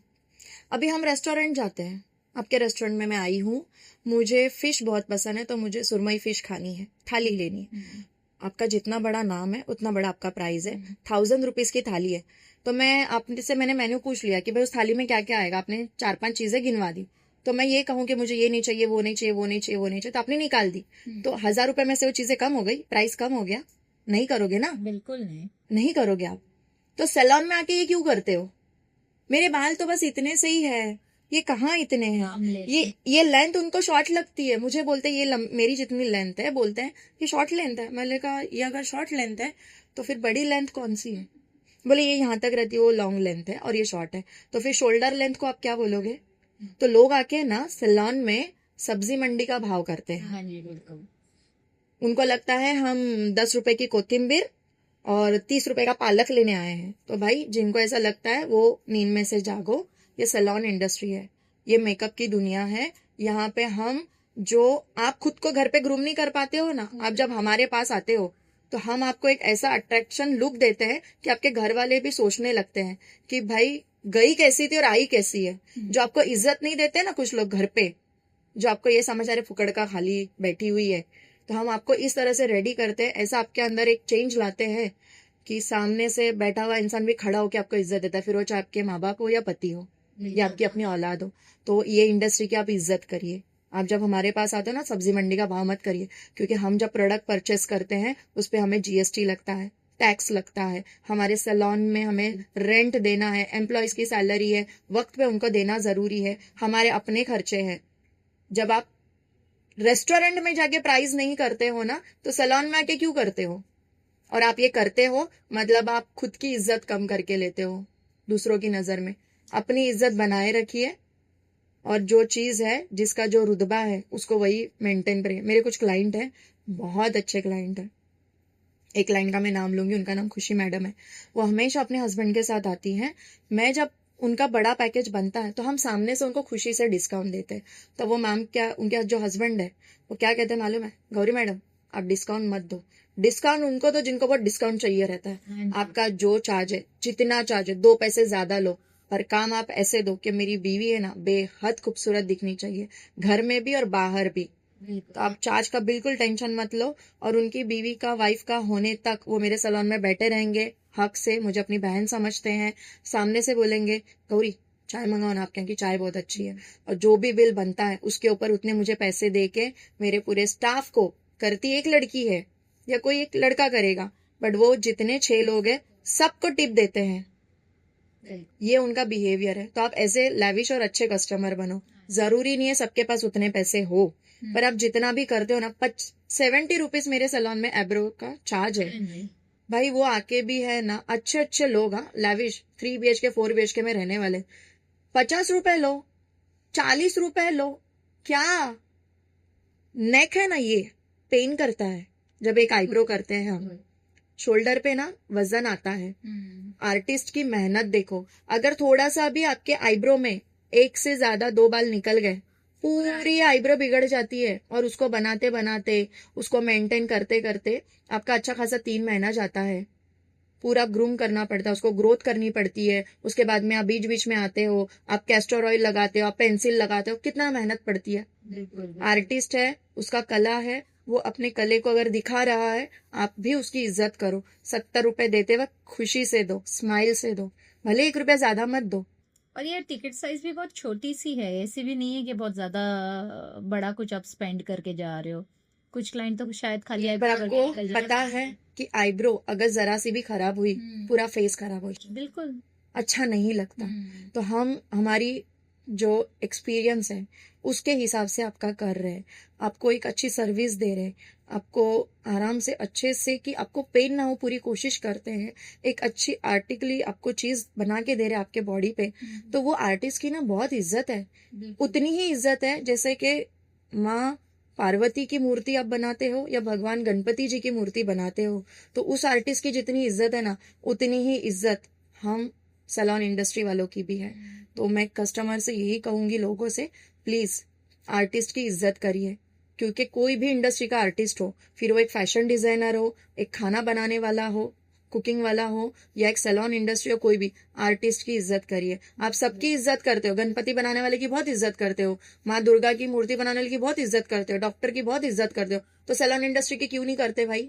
अगर हमने आपका फेस बिगाड़ दिया, अगर आपके हेयर मैंने बिगाड़ दिए, आपने बोला ऐश कलर और मैंने दिया आपको महोगनी कलर, आपका लुक चेंज, आपके स्किन के अकॉर्डिंगली कलर होता है, चेंज कर दिया, पूरा लुक बदल जाएगा, आप कितने गंदे दिखोगे। अगर आर्टिस्ट ने ऐसे काम किया तो चलेगा आपको? पर ऐसे सैलून्स भी है ना जो सर्विस अच्छी नहीं दे पाते। बिल्कुल नहीं मैम, ऐसे कोई सैलून नहीं है। सैलून्स में ना ऐसा नहीं होता है। देखिए, जब आप सैलून में आए हो, आप काम कर रहे हो, तो हर सैलून इंडस्ट्री के जितने लोग हैं, एम्प्लॉय से लेके ओनर तक, हर किसी के लिए ना, आपकी फील्ड हो या मेरी फील्ड, कस्टमर यानी के भगवान, वो सब इज्जत करते हैं। कोई कस्टमर के साथ ऐसे नहीं करता, बट कस्टमर का कभी कभी मिसबिहेव ऐसे रहता है, बात करने का तरीका नहीं होता है, वो ऐसे समझते हैं कि बार्बर ही तो है ये, what do you mean by ये, क्या बार्बर है तो है ये, और इस तरह से ये कोई लैंग्वेज है आपकी? ये ऐसे हाथ दिखा के बात करना, ये कोई तरीका है आपका?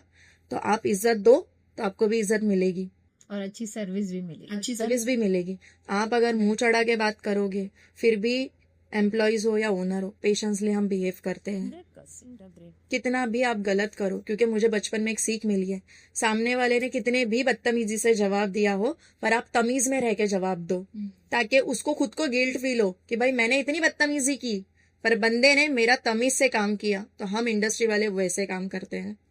पर कुछ लोग अगर बाहर आके बोल रहे हैं कि भाई ये सैलून खराब है, ये सैलून में काम बराबर नहीं मिला, तो नहीं, आप सोच के कुछ जाते हो, आपको चाहिए कुछ और रहता है और आप मांगते कुछ और हो। जैसे कि मैंने कहा, ये जो छोटे छोटे सैलून्स होते हैं, ठीक है, अभी उनके पास रेगुलर कैश फ्लो मैनेजमेंट नहीं हो पाता, तो शायद एम्प्लॉयज भी वो उस तरीके के हायर करते हैं, जो जिनको वो सिखाते हैं उन्हीं को एम्प्लॉय कर देते हैं, और वो भी मेन पे बिठा देते हैं।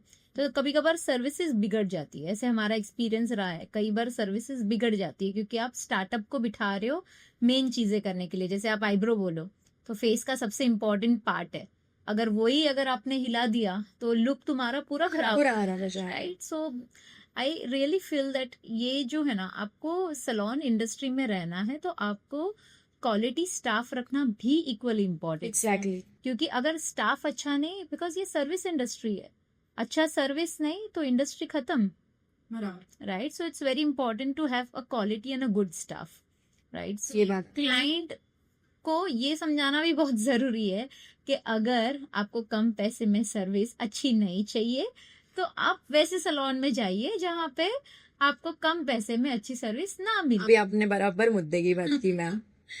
है ना? जितना पैसा उतनी सर्विस। बिल्कुल।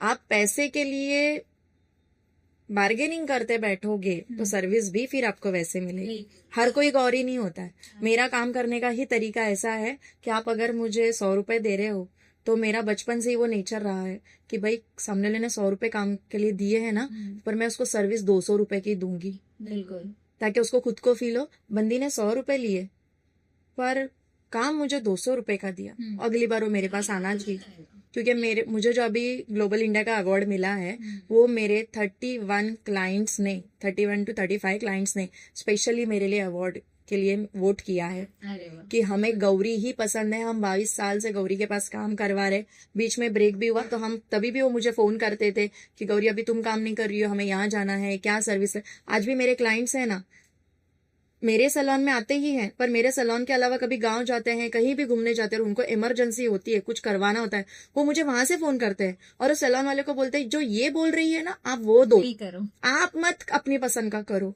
तो वो भी पूछते क्यों ऐसा, तो बोले ये जो देती है ना वो बेस्ट होता है और वो 1% नहीं 1001% बेस्ट होता है, तो हमें वही सर्विस चाहिए। फिर वो मुझे फोन देते हैं, फिर मैं उनको समझाती हूँ कि आप उनकी बात का बुरा मत मानो, वो मुझे बहुत ट्रस्ट कर रहे हैं, आप अपने हिसाब से ही काम करो। बस उनका ना ऐसा ऐसा प्रॉब्लम है कि उनके हेयर में, उसके स्किन में ये प्रॉब्लम है, आपके पास अभी क्या अवेलेबल है, तो उसमें ना पैसे का मत देखो, वो पैसे देंगे आपको, बेस्ट सर्विस दो कि जैसे आज उन्होंने मुझे याद किया दूर जाके, वैसे वो आपको भी याद करे। सो हमारे ये इंडस्ट्री में, आपका जो ये इंडस्ट्री है, वहाँ पे ऐसे कोई स्कैम्स या ऐसी अनएथिकल प्रैक्टिसेस होती है जहाँ से जो कभी किसी ने बात नहीं उछाली या कभी किसी ने वो चीजों के बारे में बात नहीं की? जैसे जैसे कि अगर प्रोडक्ट कोई और कंपनी का है और दिया किसी और कंपनी का, पर बॉटल किसी और कंपनी की होती है, राइट? सो ऐसी कोई प्रैक्टिसेस होती है जो मैम आप ऐसे ऐसे सवाल पूछ रहे हो मुझसे कि मैं अभी आपको क्या ही जवाब दूं। which no one talks about basically. बाकी के सैलून का तो नहीं पता मुझे। नहीं, आई गेस छोटे छोटे सैलून्स में ये सारी चीजें तो हमने नहीं देखी है कभी। I don't know about bigger ones also, so I have no idea कि ऐसी कोई चीजें होती है, ऐसे कोई स्कैम्स वगैरह होते हैं या फिर पहले जमाने में क्या होता था पता नहीं, आज की पब्लिक इतनी स्मार्ट है कि वो हर वक्त गूगल बाबा को लेके चलती है साथ में। तुरंत फोन खोलेंगे, स्कैनर ओपन करेंगे, सबसे पहले उस चीज को स्कैन करेंगे और पता कर लेंगे वो चीज कितनी पुरानी है, कितने टाइम की पुरानी है। एक एग्जाम्पल, जैसे आप कह रहे हो कि कई जगह पे शायद ये चीज होती भी होगी कि भाई प्रोडक्ट कुछ और है, बॉटल कुछ और है, उसमें डाला कुछ और जा रहा है, पर वो स्कैम पे ना पकड़ा जाता है। क्योंकि बॉटल जब बहुत पुरानी होती है, एक्सपायरी डेट की है, समझो एग्जाम्पल नई बॉटल में कोई लाई हूँ, उसमें मैं पुरानी बॉटल में डाल रही हूँ, अगर क्लाइंट ने वो स्कैन किया तो डेफिनेटली वो पकड़ा जाएगा। रीजन क्योंकि बॉटल काफी पुरानी है, क्लाइंट को ये नहीं पता उसके अंदर क्या प्रोडक्ट है। प्रोडक्ट मुझे पता है कि मैंने नया डाला है, पर बॉटल पुरानी है, पर बॉटल पुरानी यानी कि एक्सपायरी डेट के आगे आप लोगे नहीं, इससे मेरे सैलून का नाम खराब होगा। तो ये कोई नहीं करता है। मोस्ट ऑफ ये हरकत कोई प्रोफेशनल सैलून वाले हो या नॉर्मल सैलून का तो मैं नहीं कुछ बता सकती हूँ, मुझे नहीं लगता कोई करता है। आजकल नॉर्मल सैलून में भी अगर आप जा रहे हो या प्रोफेशनल सैलून में भी हर कोई, मैंने जैसे बोला, फोन, एंड्रॉइड फोन सबके पास है, गूगल बाबा सब चलाते हैं, गूगल से सब पता चलता है, तो ये चीज होना नामुमकिन है। ऐसी 3 चीजें जो भी ये इंडस्ट्री के है, जो ये इंडस्ट्री में आना चाहते हैं या ऑलरेडी है, जो उनके लिए बहुत ज्यादा फायदा करे, ऐसी कोई 3 चीजें आप उनको बताना चाहोगे? तो सबसे पहली चीज, अगर कोई बिजनेस में स्ट्रगल कर रहा है, अगर उनका बिजनेस अच्छे से नहीं चल पा रहा है, तो मैं ये कहूंगी कि सबसे पहले, जैसे मैंने पहले भी कहा, कुछ सैलून्स घूमिए, आपकी कहाँ गलती हो रही है वो पहचानिए कि आपके स्टाफ से कुछ गलती हो रही है, आप कहाँ पे कम पड़ रहे हो, आप पहले वो जानो। आप 10 सैलून घूमो, एक दिन पूरा सब सैलून घूमो, नहीं घूम सकते तो एवरी डे कोई एक एक सैलून घूमो, 1 से 2 सैलून, आपको पता चलेगा आपका सैलून कहाँ चल रहा है। और अच्छे अच्छे सैलून घूमो, ब्रांडेड सैलून घूमो, नॉर्मल सैलून मत घूमो। नॉर्मल सैलून तो नॉर्मल सैलून ही है, ब्रांड के सैलून घूमो, आपको पता चलेगा कि स्टाफ क्या बिहेव कर रहा है, रिसेप्शन पे आपको कैसे अटेंड करते हैं, और फिर आपके सैलून में क्या गलती हो रही है, आपकी पहली गलती पता चलेगी। दूसरी गलती, आप सबको पता है डिजिटल मार्केटिंग बहुत ज्यादा जरूरी है। आप जितना शो अप करोगे, आप जितना चीजें दिखाओगे, आप जितना अपना काम बेहतरीन दिखाओगे, उतना आपको क्लाइंट मिलेगा। लेकिन सिर्फ दिखाने के लिए मत दिखाओ। जब क्लाइंट एंटर करे, मैंने तो रील में बना दिया अच्छा, पर जब क्लाइंट मेरे पास आया तो मेरा बिहेवियर वैसा होना चाहिए, हंसते हुए वेलकम होना चाहिए, हंसते हुए उनको बाय बोलना चाहिए। यहाँ तक कि मैं अपने क्लाइंट्स को डोर तक लेके जाके डोर ओपन करके बाहर बाय कहती हूँ। रीजन क्योंकि वो भगवान आए, अब भगवान जा रहे हैं, सो खुशी से जाए, क्योंकि मेरे लिए मेरा क्लाइंट मतलब भगवान है, मेरा फरिश्ता है। तो ये आपका बिहेवियर भी अच्छा होना चाहिए, और जो आप रील में दिखा रहे हो आप वही चीज आपके हर क्लाइंट को दीजिए। बिल्कुल। ये दूसरी चीज। तीसरी चीज, आपके बिजनेस में अगर आपको कुछ दिक्कतें आ रही है, फाइनेंशियल प्रॉब्लम्स आ रहे हैं, तो अगर आप अपनी वुमेन के नाम से बिजनेस स्टार्ट करो तो ज्यादा बेनिफिट है, क्योंकि गवर्नमेंट के रूल के हिसाब से बिना बैच का लोन मिलता है औरतों को, जहां पे बैच नहीं लगता है, टैक्स एक्स्ट्रा नहीं लग रहा है। लेडीज के लिए टैक्स फ्री है, बैच फ्री है। तो आप ऐसा बिजनेस जो कर रहे हो सैलून इंडस्ट्री में, तो मैं चाहूंगी कि आप अपनी माँ, अपनी बहन, अपनी बेटी, अपनी बीवी, इनके नाम से स्टार्ट करिए। तो क्या होगा कि भले ही वो एक हाउसवाइफ है या कुछ भी है, आज आपने उसका नाम यूज किया, उसके नाम से आप कर रहे हो। एक तो औरत यानी कि लक्ष्मी का रूप, दूसरा औरत यानी कि समृद्धि, शांति हमेशा बनी रहेगी। तीसरा, आपको इसके थ्रू काफी अच्छा कैश फ्लो चलेगा। करेक्ट। और सबसे लास्ट बात कि गवर्नमेंट खुद आपको लोन दे रही है बिल्कुल बिना बैच का, तो उसका फायदा लो, पर उसको भी कुछ परसेंटेज घर बैठ के दो, कि भले ही वो इंटरेस्टेड नहीं है इस इंडस्ट्री में, आप कर रहे हो, बट आप उसकी एक इनकम फिक्स रखो कि भाई ऐसे बुरे वक्त में तुमने मुझे हेल्प की, आपके चैनल के माध्यम से उनको ये इन्फॉर्मेशन मिल रही है, तो इसका फायदा उठाइए, अपने घर की औरतों का सम्मान करिए, उनको लीजिए और उनका हाथ पकड़ के अपना काम करिए, पर उनकी एक अमाउंट फिक्स करिए कि हर महीना जो मेरा प्रॉफिट होता है सब निकाल कर तुम्हारा एक 5%, 10%, तो देखिए फिर लक्ष्मी खुद आपके पास वास करेगी। बिल्कुल। माता पार्वती, माता लक्ष्मी, सरस्वती खुद आपके साथ रहेगी। और ये चीज आप जरूर करिए, क्योंकि गवर्नमेंट अगर आपको दे रही है तो मैं चाहूंगी कि आप उसका यूज करिए। तो ये 3 चीजें तो मैंने बता दी। बहुत ही बड़ी बात बोली आपने। एक तो सबसे पहली चीज जो आपने बोली कि आपको सर्वे करना चाहिए। दूसरी चीज डिजिटल मार्केटिंग, जो मैंने देखा है सारे सैलून्स नहीं करते। नहीं करती। मेरे हिसाब से छोटे से छोटे सैलून को भी अपने लोकल एरिया में डिजिटल मार्केटिंग करना चाहिए। उसका फायदा बहुत ही ज्यादा हो जाता है, कस्टमर एक्विजिशन बहुत ज्यादा बढ़ जाता है, कस्टमर अच्छे एक्वायर हो सकते हैं। तीसरा आपने बोला कस्टमर रिलेशनशिप, कस्टमर को इस तरीके से आप एक्वायर करो कि वो तुम्हारा आजीवन कस्टमर बन जाए। जी हाँ। राइट। वो खाली टेम्पररी एक दिन आके तुमको चला गया वैसा कस्टमर नहीं होना चाहिए। तो ये 3 चीजें बहुत ही ज्यादा इंपॉर्टेंट है, पर बकायदा ये बहुत कम देखने में मिलती है। जैसे सैलून इंडस्ट्री में कोई सिस्टम्स और टूल्स यूज नहीं करते, राइट। ऑटोमेशन के लिए कोई टूल्स नहीं यूज किया जाता। अच्छा, सेल्स नाम की चीजें नहीं होती है वहां पे, सेल्स की अलग से टीम नहीं बिठाई जाती। लोगों को लगता है कि नहीं, कस्टमर को कॉल क्यों करना, क्यों नहीं करना भाई, ऑफ कोर्स करना चाहिए, रिव्यू पूछिए ना। हाँ जी। मुझे ऐसा लगता है कि सेल्स सबसे इम्पोर्टेंट चीजें है कि सैलून का ये जो एक परसेप्शन सेट किया गया है कि सैलून वाले कॉल नहीं करते, सो ये एक सबसे बड़ा ड्रॉबैक हो जाता है, जहाँ पे आपके पास भी जो डेटाबेस है वो सारा वेस्ट हो रहा है। ना आप फॉलो अप कर रहे हो, ना उनको बर्थडे विशेष हो रही है, ना कुछ हो रहा है, ना तुम अच्छे सिस्टम या टूल्स यूज कर रहे हो, राइट। अगर ये सारी चीजें अलाइंड होगी तो आपका बिजनेस 100% प्रॉफिट में चलेगा, राइट। सो हमारा ये जो कॉन्वर्जेशन रहा है बहुत ही ज्यादा कैंडिड और बहुत ही अच्छा रहा है। आपके बारे में भी जानकर बहुत ही अच्छा लगा। आपकी जो स्ट्रेंथ है, आपके जो एक्सपीरियंसेस रहे हैं, ये सारे जो आपका पूरा जर्नी रहा है बहुत ही स्ट्रगल के साथ, आपने बहुत अच्छे से उसको संभाल कर आप आगे आए हो। जी। Being a mother, being a single mother though, so you are a strength to your own child. Of course, he looks up to you and he will definitely grow looking at you. So thank you so much for being here. We are going to one important element है जिसको हम बोलते हैं rapid fire round. Okay, सो मैं जो भी question आपको पूछूंगी वो आपको 1 वर्ड में आंसर करना, ओके, ठीक है? So are you ready for it? Yes. Pick them up in my अब तक की आपकी जो जर्नी रही है उसको 1 वर्ड में कैसे डिस्क्राइब करोगे? मेहनत करिए, किसी का मत सोचिए, अपना सोचिए, अच्छा सोचिए कि मैं बेस्ट हूँ और मैं ही बेस्ट हूँ और मैं बहुत अच्छा कर सकती हूँ। एक चीज आपको डिवोर्स ने सिखाई आपकी लाइफ में? आंखें बंद करके किसी पे भी भरोसा मत करो। ऐसी कोई मिथ, ऐसा कोई भ्रम जो ये इंडस्ट्री का है जो आपको डिस्ट्रॉय करवाना? लोगों का, हाँ, लोगों के लिए तो मेरा यही एक आंसर है कि आप जितना डॉक्टर को इज्जत देते हो उतना सैलून इंडस्ट्री को भी दीजिए। एक आर्टिस्ट है हम, आप हमारी भी उतनी इज्जत करिए जितना डॉक्टर्स की करते हैं, क्योंकि आपके डॉक्टर्स भी आज की तारीख में हमारे सैलून का सब काम सीखते हैं। Correct. 1 moment that made you feel I made it. ऐसा कोई एक्सपीरियंस या फिर ऐसा कोई मोमेंट रहा है जहाँ आपको लगा कि ये मैंने कर दिखाया?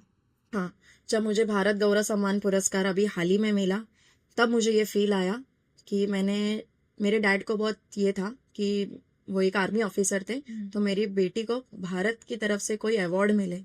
जब वो अवार्ड मैंने लिया, जब ग्लोबल इंडिया का अवार्ड मुझे शक्ति कपूर जी ने हाल ही में दिया, तो मुझे उस वक्त लगा कि मुझे जो मिलना चाहिए था ना, जो अचीवमेंट, वो मैंने पाली। और आज सेकंड टाइम आपके सामने मैं बैठी हूँ और आप मेरा इंटरव्यू ले रहे हो और आपसे, आपकी टीम से जब मैं बातें कर रही हूँ, तो ये मेरे लिए सबसे बड़ी अचीवमेंट है कि मैं अपना सब कुछ आज यहाँ पे ऑन कैमरा सब कुछ शेयर कर रही हूँ, अपना एक्सपीरियंस बता रही हूँ। और मैं नहीं चाहती कि कोई भी औरत ऐसी कोई गलती करे और अपने आप को कम समझे कि भाई मेरे साथ बुरा हुआ है तो अब मैं खत्म कर लूं। बिल्कुल नहीं करना है। खुद के लिए जियो, खुद के लिए जीना बहुत जरूरी है। आप खुद के लिए जियो। और मुझे लगता है ये नई जिंदगी भी भगवान आपको देते हैं ताकि आप और भी स्ट्रांग हो जाओ। अपने एक्सपीरियंस को पीछे छोड़ के आप और भी ज्यादा स्ट्रांग होके आगे बढ़ो, राइट? और लोगों को लेकर चलने वाले में से हो आप, अकेले नहीं चल रहे हो आप। और भी मेरी जिंदगी का अगर मैं बताऊं ना, तो मेरी जिंदगी में ना 2 टाइम टर्निंग पॉइंट आए। सबसे बड़ा टर्निंग पॉइंट था, 3 आए हैं। पहला, मेरी शादी, एकदम इंटरकास्ट मैरिज। मैंने वो फेज भी अच्छे से निभाया। कुछ हो गया गलत, जाने दीजिए। सेकेंड टाइम, जब मेरा डिवोर्स हुआ, कोविड में मैंने जो हालात फेस किए, वो एक दूसरा था। और थर्ड टाइम, जब मेरी कम्युनिटी ने मुझे एक्सेप्ट नहीं किया, आज अकेले होने के बावजूद मुझ पे ऐसे ऐसे हालात और ऐसे ऐसे वक्त लाए गए कि मुझे कैंसर की बीमारी तक खड़ा किया गया। मेरी जिंदगी में जब मुझे ये पता चला, हाल ही की बात है, गए महीने की भी नहीं, इसी महीने की बात है, एंडिंग अक्टूबर से नवंबर के बीच की, कि मेरी तबीयत बहुत खराब हो गई। मुझे यूरिन इन्फेक्शन हो गया, यूरिन में से ब्लड जाने लगा और मुझे वो पता नहीं चला। मुझे बहुत तकलीफ होने लगी, ब्लड फ्लो अचानक से हो गया, तो मुझे ऐसा लगा मुझे पीरियड्स आ गया। सो मैं डॉक्टर के पास गई। मेरी डॉक्टर को, गायनेकोलॉजिस्ट है मेरी, डॉक्टर समन, उन्होंने मुझे कुछ टेस्ट लिख के दिए। टेस्ट मैंने करवाए, सोनोग्राफी से लेके सब कुछ। एक टेस्ट ऐसा था कि उसकी रिपोर्ट है ना 5 दिन के बाद आने वाली थी। वो टेस्ट रिपोर्ट में मैंने जिसने टेस्ट किया, लेडी, एजेड लेडी, मैंने उनको बोला ये रिपोर्ट कब मिलेगा, तो उन्होंने बोला 5 दिन के बाद। तो मेरे मामा जी को, मेरी मम्मी को कैंसर हुआ था। सो आई नो दैट कि कैंसर पेशेंट की हालत क्या होती है। और ऐसे ही कुछ बीमारियां होती है जिनका टेस्ट हम काफी दिनों के बाद करवाते हैं, उसका रिपोर्ट काफी दिनों के बाद मिलता है। तो जब मुझे ये पता चला, तो उसने डायरेक्ट बोल दिया आंटी ने कि कैंसर टेस्ट है। मेरे पैरों तले की जमीन हट गई। मैं डिस्पेंसरी से बाहर आई। 2 मिनट के लिए सिर्फ मैंने ये सोचा कि 5 दिन बाद है ना, क्या होगा मुझे पता नहीं, पर इस वक्त से, इस घड़ी से मौत अब मेरे साथ चलेगी। अब वो 5 दिन में मुझे सब कुछ करना था। सैलून का फैसला लेना था कि मुझे क्या करना है। दूसरा फैसला मेरे बेटे का करना था, जो भी मेरी प्रॉपर्टीज है, जो भी मेरी चीजें हैं, वो मैं किसको हैंड ओवर करूं। तीसरी बात कि मुझे ऐसे लेटर्स लिखने थे कि मेरा बच्चा हर साल जब मुझे याद करे तो वो सोचे कि क्या है।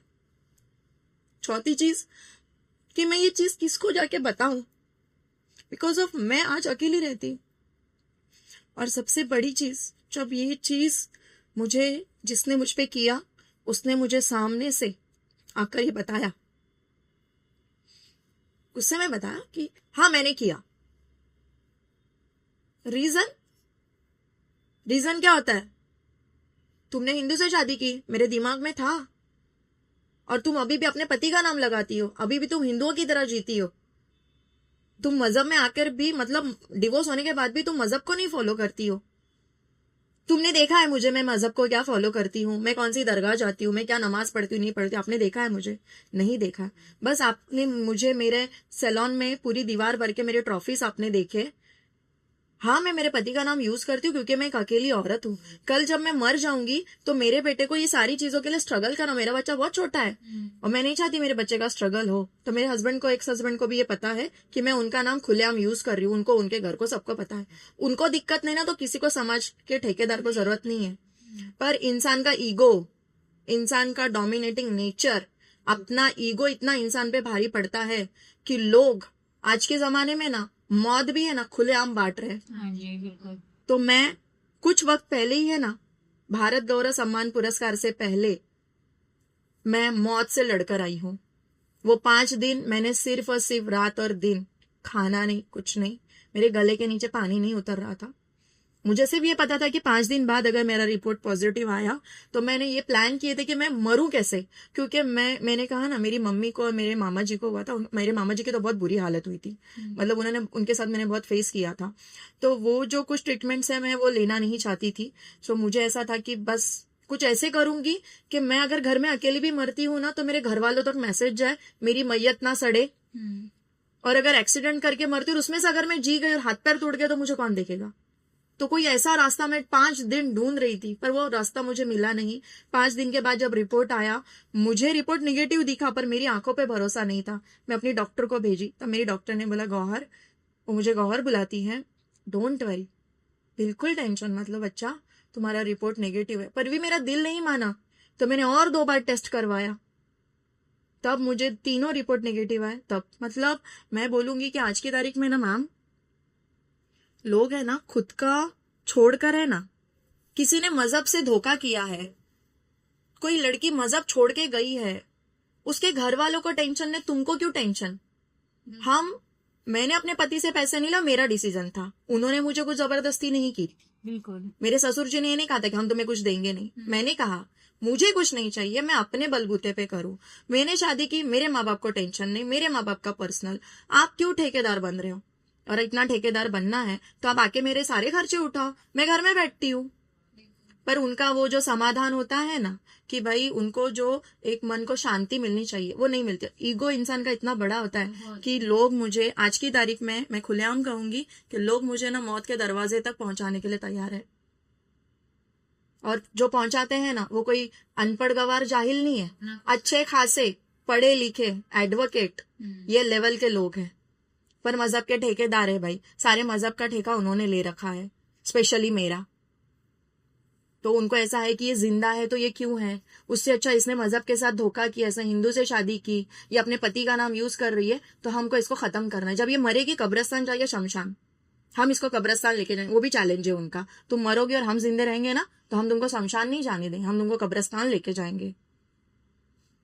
तो ऐसे ऐसे चैलेंजिंग हाल ही का जो मैंने फेस किया है, मैं लोगों से हाथ जोड़ के रिक्वेस्ट करूंगी, आप अपना घर देखिए, आप अपने घर की औरतों को, बच्चों को संभालिए, आप अपने घर की औरतों को पढ़ाइए लिखाइए, और पढ़ाई लिखाई के साथ में ना इंसानियत को सबसे पहले रखिए। जो मेरे डैड ने किया, इंसानियत को सबसे पहले रखिए। मेरे हस्बैंड से भले ही मेरा डिवोर्स हुआ है, जो भी हुआ हमारे बीच हुआ, बट मेरे माँ की मैयत पे जो भी खर्चा मेरे हस्बैंड ने, मेरे सास ससुर ने, मेरे दोनों देवरों ने किया, कितना भी बड़ा झगड़ा हो, कितना भी बड़ा तमाशा, उन्होंने कभी वो गिना नहीं।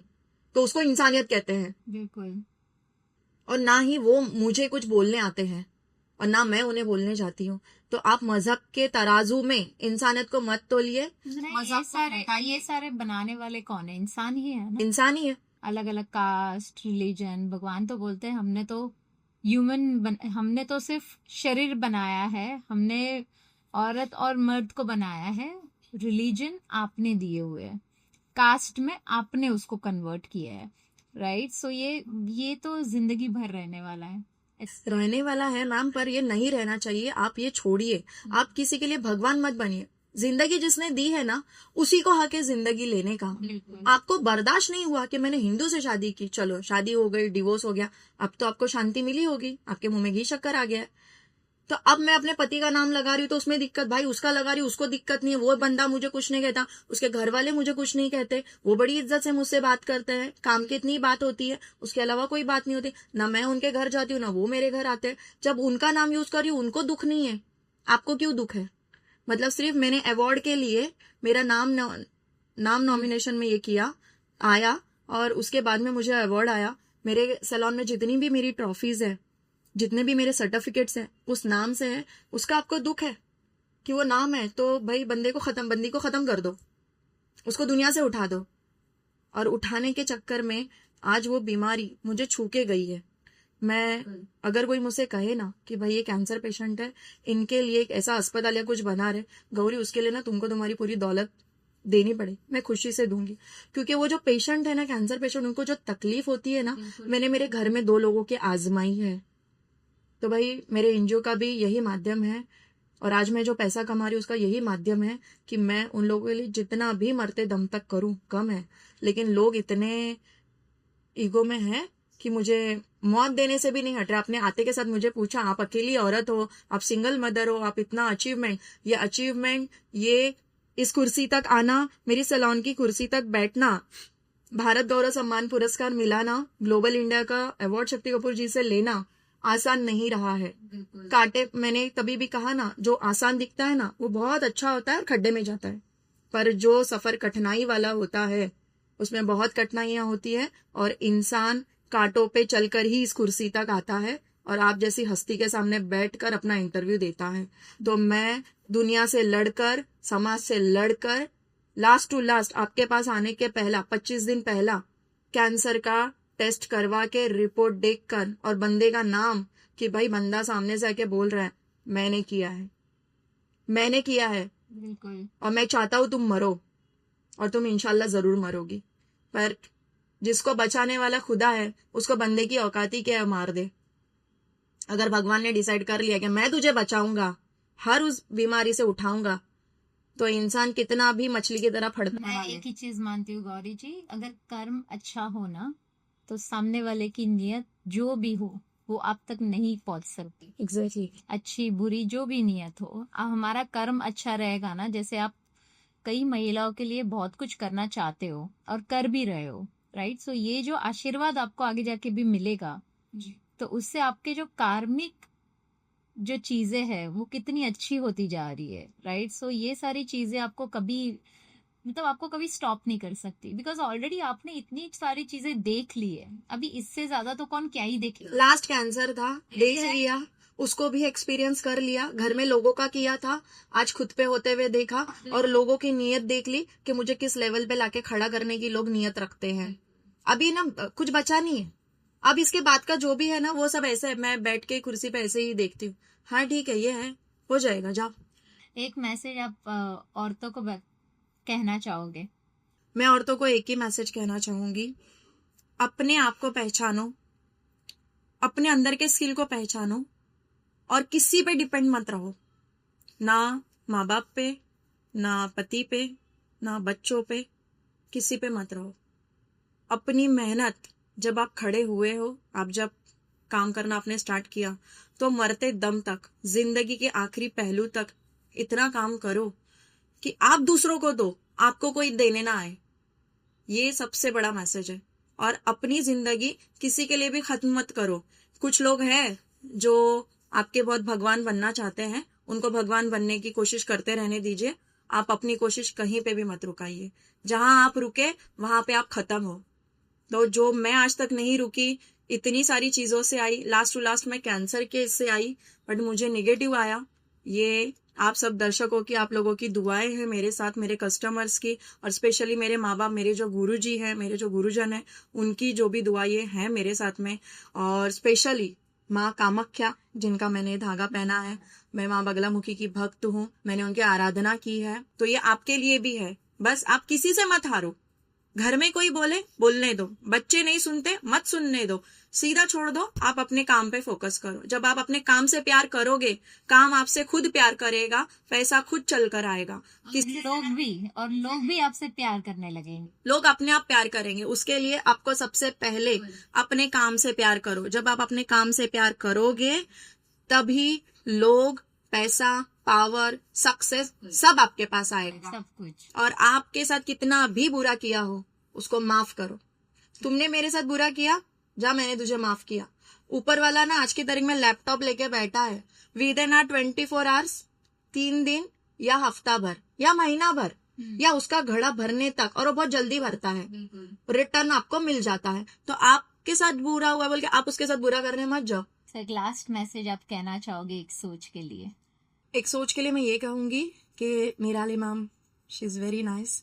उन्होंने काफ़ी अच्छे सवाल किए, इतने अच्छे सवाल किए कि भाई मेरा जो भी था, मुझे बोलना था ऑन कैमरा, मैंने सब बोला। एक सोच, ये बहुत ही अच्छा प्रोग्राम है कि इंसान को अपनी राय, अपना मत रखने का एक अच्छा प्लेटफॉर्म है। और एक सोच की जो टीम है वो बहुत बेहतरीन है। आपकी टीम ने मुझे बहुत अच्छे से मेरा फॉलोअप लिया। हमारा इंटरव्यू लास्ट टाइम कुछ दिन पहले था, पर मेरी कुछ पर्सनल प्रॉब्लम्स के वजह से आगे पोस्टपोन हो गया। उसमें भी आपकी टीम ने बहुत कोऑपरेटिव किया और उसके साथ साथ में मुझे बहुत अच्छे से हैंडल किया। और आपने खुद इतना अच्छा इंटरव्यू लिया मैम।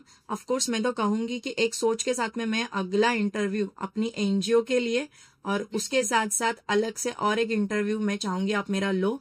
मेरे सैलून की जो बिजनेस बढ़ गया है आपकी दुआ से, तो एक बार दोबारा आप मेरा 1 से 2 बार और इंटरव्यू लो। और ऐसे ही इंटरव्यू आप साल में 2-2, 3-3 बार मेरे लेते रहो। और आपकी ये टीम बेहतरीन है, बहुत अच्छी है, बहुत अच्छे से बात करती है, पूरा फॉलोअप लेती है, व्हाट्सएप पे कंटिन्यू कनेक्ट रहते हैं।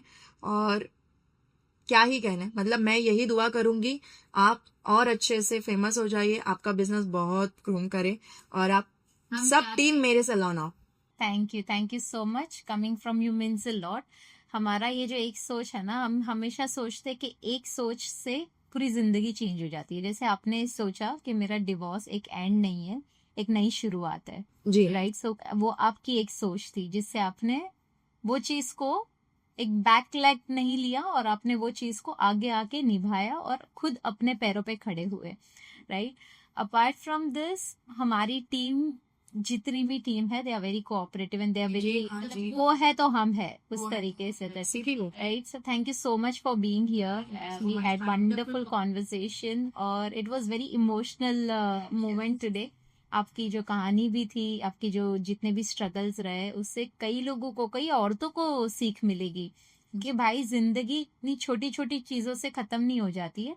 आपकी लाइफ में तो कई सारे ऐसे स्ट्रगल आए जो शायद आपको कई खराब विचार भी आए रहेंगे कि यार मैं अभी नहीं जी सकती, राइट? वहां से भी आप बाहर निकले हो। जी। So thank you so much for being so strong, and you'll grow like anything because of your strength and your dedication and your willpower. So thank you so much. Asma. Thank you so much ma'am मुझे बुलाने के लिए, thank you. Gauri's story proves one thing. A woman doesn't need a man to survive. She needs her own mindset to rise. She didn't just build a business. She built strength for herself and for other women through her NGO and her mission of empowerment. So to every woman listening, earn your own money, own your own power. This is Ek Soch, the business podcast. See you in the next episode. Till then, don't forget to like, share and subscribe.